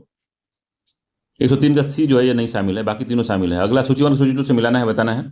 तो जयमंडल स्थल है और स्थापना वर्ष है। तो नीलगिरी, नंदा देवी, सुंदरबन, कंचनजंगा। तो कौन कब बना था, तो नीलगिरी इन सबों में सबसे पहले नीलगिरी 1986 में बना था, 4 हो गया। फिर नंदा देवी था 1988 में बना था, 3 हो गया। फिर सुंदरबन जो बना था वो 1889 में बन गया था, ठीक है, 2 हो गया। फिर 2000 में बना था कंचनजंगा, 1 हो गया। 4 3 2 1 इसका सही है, 4 3 2 1 इसका बी आंसर जो है वो सत्य है, बी वाला सही है। अगला है कि काजीरंगा राष्ट्रीय उद्यान निम्नलिखित में से किस के लिए जाना जाता है। तो काजीरंगा राष्ट्रीय उद्यान किसके लिए जाना जाता है भैया, तो गेंडे के लिए जाना जाता है, बाघ के लिए, पंछी के लिए, शेर के लिए। तो गेंडे के लिए जाना जाता है, ये आंसर सही है, गेंडे के लिए। 6 नंबर क्वेश्चन है कि सन सिटी अवस्थित है। तो सन सिटी कहाँ पे अवस्थित है भैया, तो सन सिटी अवस्थित है इटली में नहीं है, जापान में नहीं है, मैक्सिमम नहीं है, दक्षिण अफ्रीका में सन सिटी, डी आंसर सही है। सन सिटी दक्षिण अफ्रीका में है, ठीक। काजीरंगा है क्या, 105 नंबर में काजीरंगा असम में है, असम कहते हैं, असम है, ठीक है। और 1987 में प्रारंभ की गई थी गैंडा परियोजना। गैंडा परियोजना 1987 में की गई थी, याद रखिएगा, इंपॉर्टेंट है, कभी मिलान करा देता है, ठीक। अगला है 107 नंबर क्वेश्चन है कि दुग्ध के अग्रणी उत्पादक का सही जो है अवरोही क्रम कौन सा है दूध उत्पादन में। तो भारत नंबर 1 पे है ही, तो भारत है, यूएसए है, फिर पाकिस्तान, चीन, ब्राजील। तो दूध उत्पादन में वर्ल्ड में कौन कौन श्रेणी में आते हैं, कौन किस तरह से आता है। तो अब हो गया है, भारत हो गया है, भारत के बाद में यूएसए आता है, ठीक है, भारत है, यूएसए है, ठीक है, भारत के बाद यूएसए है, फिर चाइना है, फिर पाकिस्तान है, फिर ब्राजील है। ये 2025 में आंकड़े जो हैं ये हैं, ठीक। तो भारत है, यूएसए है, चाइना है, पाकिस्तान है, ब्राजील है, इंपॉर्टेंट है, याद रखिएगा इसको, ये दूध का आंकड़ा है, ठीक है। तो बीच में से जो है चाइना जो है पाकिस्तान को पीछे कर दिया है।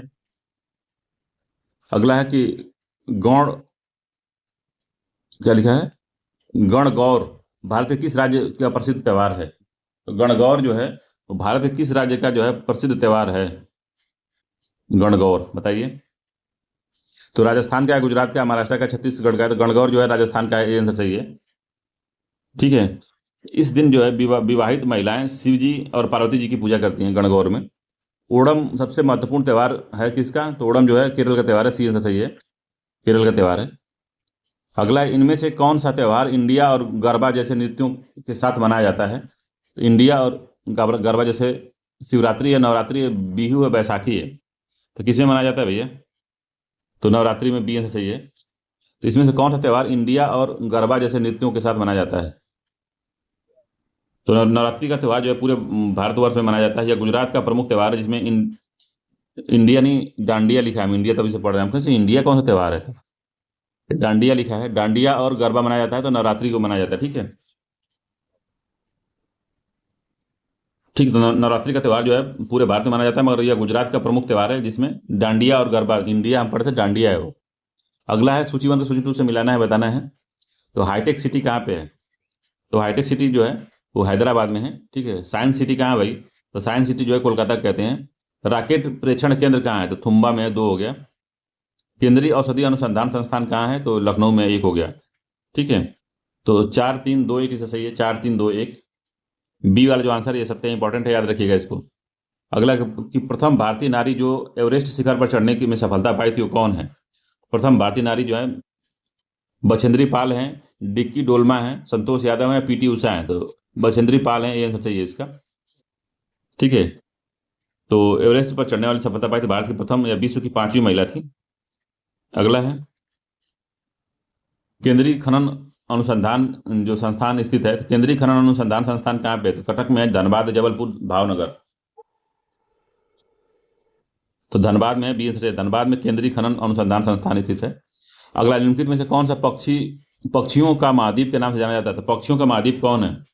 तो यूरोप है, ऑस्ट्रेलिया, दक्षिण अमेरिका है और एशिया है। तो दक्षिण अमेरिका को कहा जाता है, सी आंसर सही है। तो दक्षिण अमेरिका को पक्षियों का महाद्वीप कहा जाता है, अफ्रीका को अंध महाद्वीप कहा जाता है और ऑस्ट्रेलिया को सबसे छोटा महाद्वीप है। ठीक है।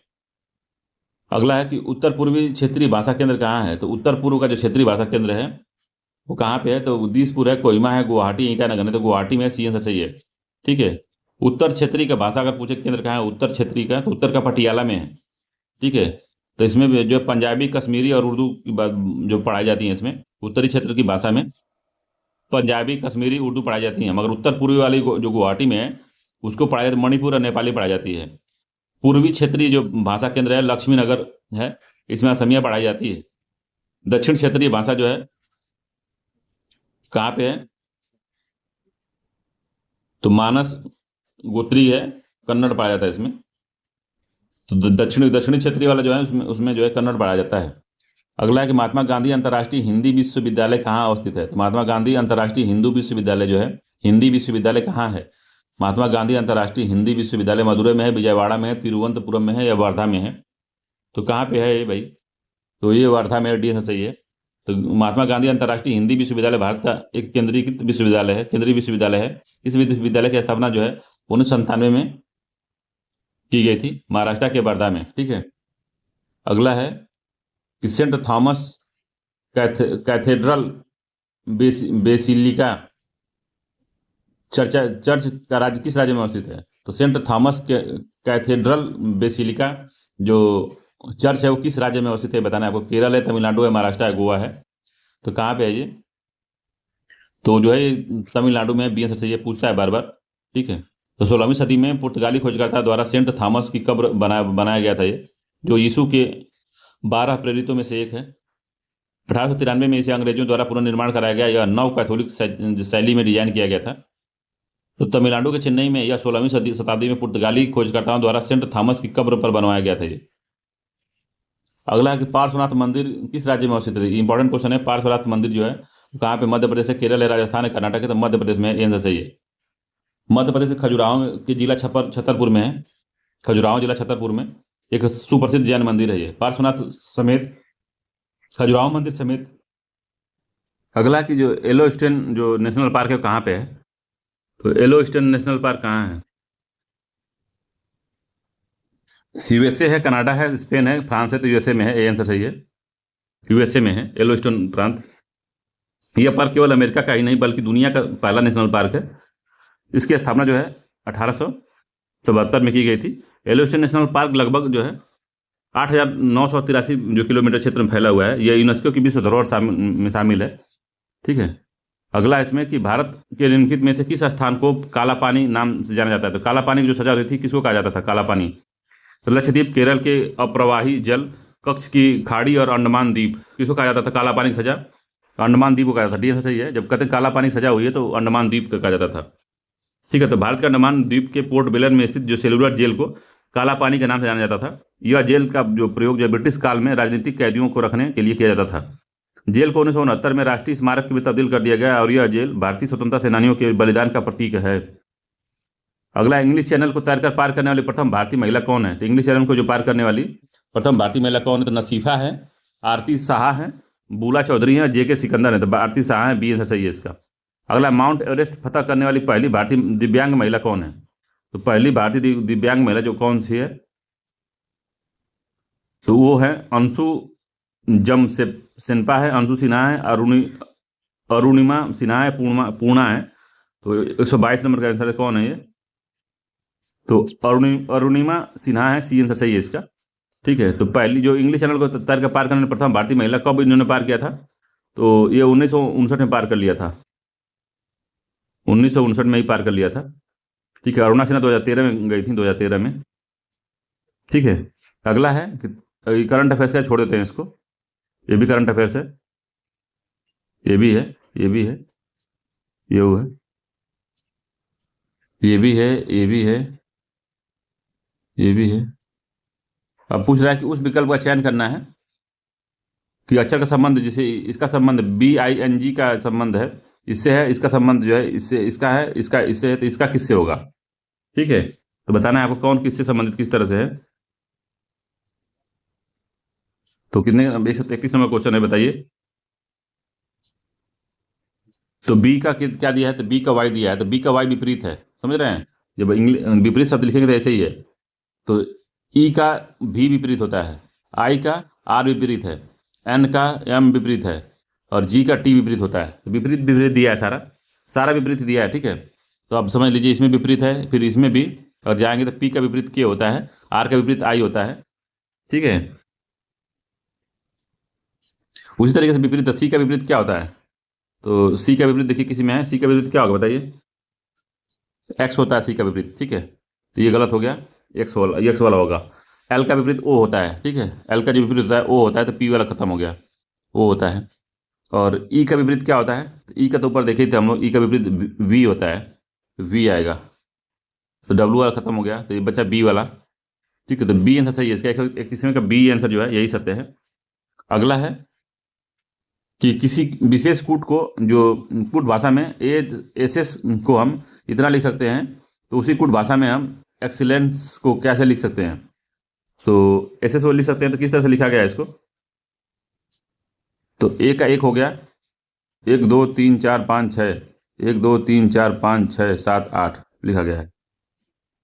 तो देखिए, तो ए का एक हो गया है, सी का जो है 3 हो गया, फिर सी का 3 हो गया है, फिर ई का 5 हो गया है, फिर यस का 19 होता है, फिर यस का 19 होता है। ऐसे लिखा गया, तो सबका जो जो है वही वही लिखा गया है इसमें। तो ई का क्या होगा, ई का 5 होता है, 5 हो जाएगा ई का। फिर यक्स का 24 होता है, फिर सी का फिर से 3 होगा, फिर ई का फिर 5 होगा, फिर एल का 12 होता है।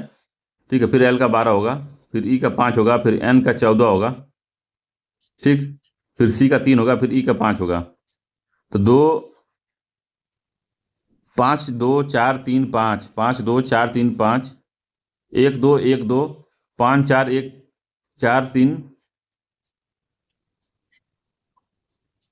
तो ये सी वाला जो है इसका सही है। ठीक है, सी वाला आंसर इसका ठीक है, सी वाला। तो बस बस क्रम लिखना है, कुछ करना नहीं है इसमें। अगला है कि जो ये सीरीज है, इसका जो ये कॉमन, जो ये क्वेश्चन मार्क वाला है वो क्या है, ये बताना है।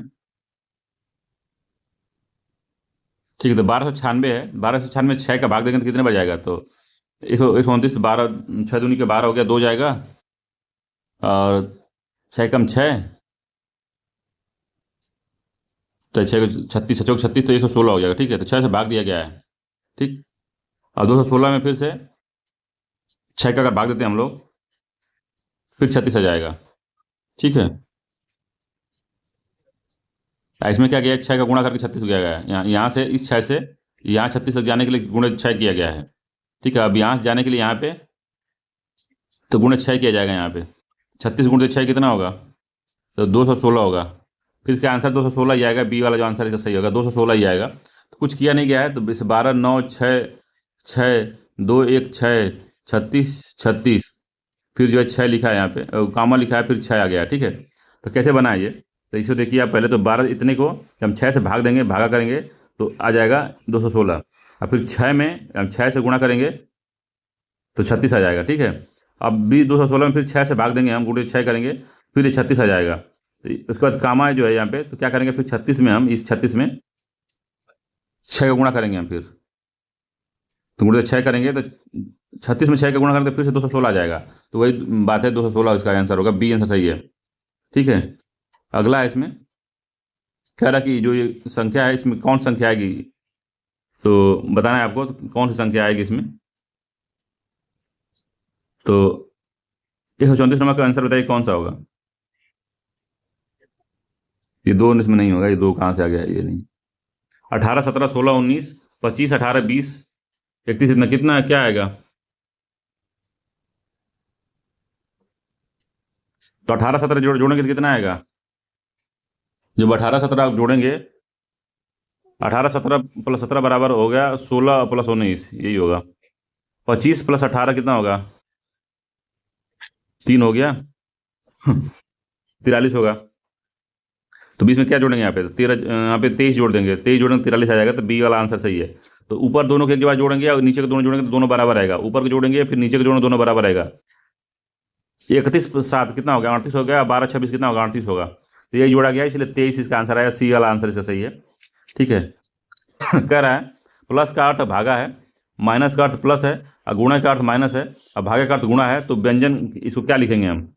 तो क्या लिख सकते हैं इसको? जब हम तोड़ेंगे इसको तो क्या लिख देंगे? तो दिए गए इसके अनुसार लिखते हैं यहाँ से। तो 23 गुणे का मतलब हो गया माइनस, 23 माइनस 15, फिर माइनस का मतलब हो गया प्लस। ठीक है। 1 गुणते 4, भागा गुण 4 होता है, गुण भागा 4 गुणे है 4 हो गया। प्लस का मतलब क्या होता है? तो भागा होता है। फिर 2 गुणते 2, माइनस का मतलब गुणे हो गया। 2 गुणते, सॉरी माइनस का मतलब प्लस है, तो ये प्लस हो गया। 2 प्लस 2 हो गया। फिर सबका जो गुणा है 2 हो गया। ये जो गुण भागा था तो गुणे हो जाएगा ना, सबका गुणा 2 हो जाएगा। तो अब इसे सरलीकरण करना है। तो 25 23 में से 15 जाएगा तो कितना बचेगा? 8 बचेगा। 4 इंटू 4 हो जाएगा, प्लस 4 हो गया, भागा 2 प्लस 2 क्या होगा? 4 हो जाएगा। फिर गुण तो 2 हो जाएगा इसके। ठीक है। अब 4 से 4 कट गया तो 1 आ गया। तो 8 से 12, 12 भागा 4 कितना हो जाएगा? 12 भागा 4 गुणते 2, 4 3 12, 3 दूनी के 6, तो 6 आंसर आएगा इसका। ठीक है। डी आंसर से 6 आएगा इसका आंसर। ठीक है। अगला है कि जी18 का उत्पादन में होता है और इसका जाइलम से तक पहुंचाने का पर यह कोशिका विभाजन को बढ़ावा देता है। तो यहाँ बताना है कि जो ये खाली है कहाँ भर जाएगा? तो जी18 का उत्पादन पत्तियों में होता है, कहाँ होता है? तो जी18 जो है हार्मोन जो है कहाँ निकलता है? जी18 साइटोकाइनिन कुल का जो हार्मोन होता है। तो जी18 का उत्पादन कहाँ होता है? जड़ों में होता है। ठीक है। जड़ों में होता है। जड़ कहाँ है? तो जड़ लिखेंगे, जड़ों में होता है, जड़ों में होता है। और जाइलम से कहाँ से पहुँचा जाता है पानी? टहनियों तक पहुँचाता है, टहनी। तो जाइलम से टहनियों तक पहुँचा जाता है, यह कोशिका विभाजन को बढ़ा देता है। तो इसका जो बी आंसर है वही सत्य होगा, बी वाला सत्य है इसका। ठीक है। तो 36वें का बी सही है, टहनियों तक। अगला है गाय के दूध का पीला सफेद रंग किस प्रोटीन की उपस्थिति कारण होता है? तो कैसीन है, लैक्टोज है, कैसीन के साथ कैरोटीन है, लैक्टोज के साथ में ब्यूटेरिक एसिड है। तो इसको मैंने बताया है किसके लिए होता है। तो कैसीन के साथ में कैरोटीन होता है। ठीक है। सी चाहिए, कैसीन के कारण जो है कैरोटीन है, इसी कारण होता है। तो कैसीन नामक प्रोटीन की उपस्थिति होती है जिसके कारण दूध का जो रंग सफेद दिखाई देता है, और दूध में हल्के पीले कारण जो होता है कैरोटीन होता है। कैरोटीन एक प्रकार का हाइड्रोकार्बन है, याद रखिएगा। अगला, निम्नलिखित में से कहाँ प्रवाल भित्तियां नहीं पाई जाती? तो कच्ची खाड़ी में पाई जाती है, मन्नार में पाई जाती है, अंडमान निकोबार में पाई जाती है, सुंदरबन में नहीं पाई जाती हैं। ये आंसर सही है, सुंदरबन में नहीं पाई जाती हैं। ठीक है। तो भारत में 4 जगह प्रवाल भित्तियां पाई जाती हैं। अंडमान निकोबार में पाई जाती हैं, लक्षद्वीप में, कच्ची खाड़ी, मन्नार की खाड़ी। तो दिया है एक लक्षद्वीप जोड़ लीजिए इसमें, लक्षद्वीप। ठीक है।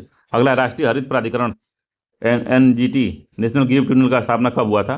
तो इंपॉर्टेंट है, डेट डायरेक्ट पूछता है। तो 18 अक्टूबर को हुआ था, याद रखिएगा, 18 अक्टूबर 2010। डी आंसर सही है, 18 अक्टूबर 2010 को हुआ था। ठीक है। अगला है कि पर्यावरण संरक्षण अधिनियम के बारे में पूछ रहा है। तो पर्यावरण संरक्षण अधिनियम 1986 को प्रक्रिया के तहत अधिनियमित किया गया था। किस प्रक्रिया के तहत किया गया था बताइए? तो संविधान के अनुच्छेद 253, पर्यावरण संरक्षण अधिनियम 1986 जो है वो अनुच्छेद 253 के तहत अधिनियमित किया गया था। अनुच्छेद 253 में अंतर्राष्ट्रीय समझौतों को प्रभावित करने के लिए कानून बनाने का जो प्राधिकार है वो संसद के पास होगा। यह अधिनियम स्टॉकहोम सम्मेलन के लिए निर्णय के संबंध में बनाया गया था। ठीक है। तो 243 के तहत बनाया गया था, ये आंसर सही है। और जो है 48A में निर्दिष्ट करता है कि राज्य सब पर्यावरण की रक्षा और जंगलों और वन्य जीवों की सुरक्षा का प्रयास करेगा। ठीक है। अब 52(1) में क्या है? तो नागरिकों को पर्यावरण सुरक्षा के कर्तव्यों को संबंध में कुछ बताया गया है। तो इसका ए वाला आंसर सही है कि अनुच्छेद 253 में जो दिया गया है कि अंतर्राष्ट्रीय संधियों को संचालन करने के लिए केंद्र सरकार जो है कानून बना सकती है राज्यों के विषय में, राज्यों को से पूछना जरूरी नहीं होगा। देखो 40 नंबर का ए आंसर सही है। ठीक है। तो चलिए, पूरा क्वेश्चन हो गया है। मिलते हैं अगले वीडियो में, तब तक के लिए धन्यवाद। और वीडियो अच्छा लगे तो मेरे चैनल को आप लाइक, सपोर्ट, सब्सक्राइब कर सकते हैं। धन्यवाद।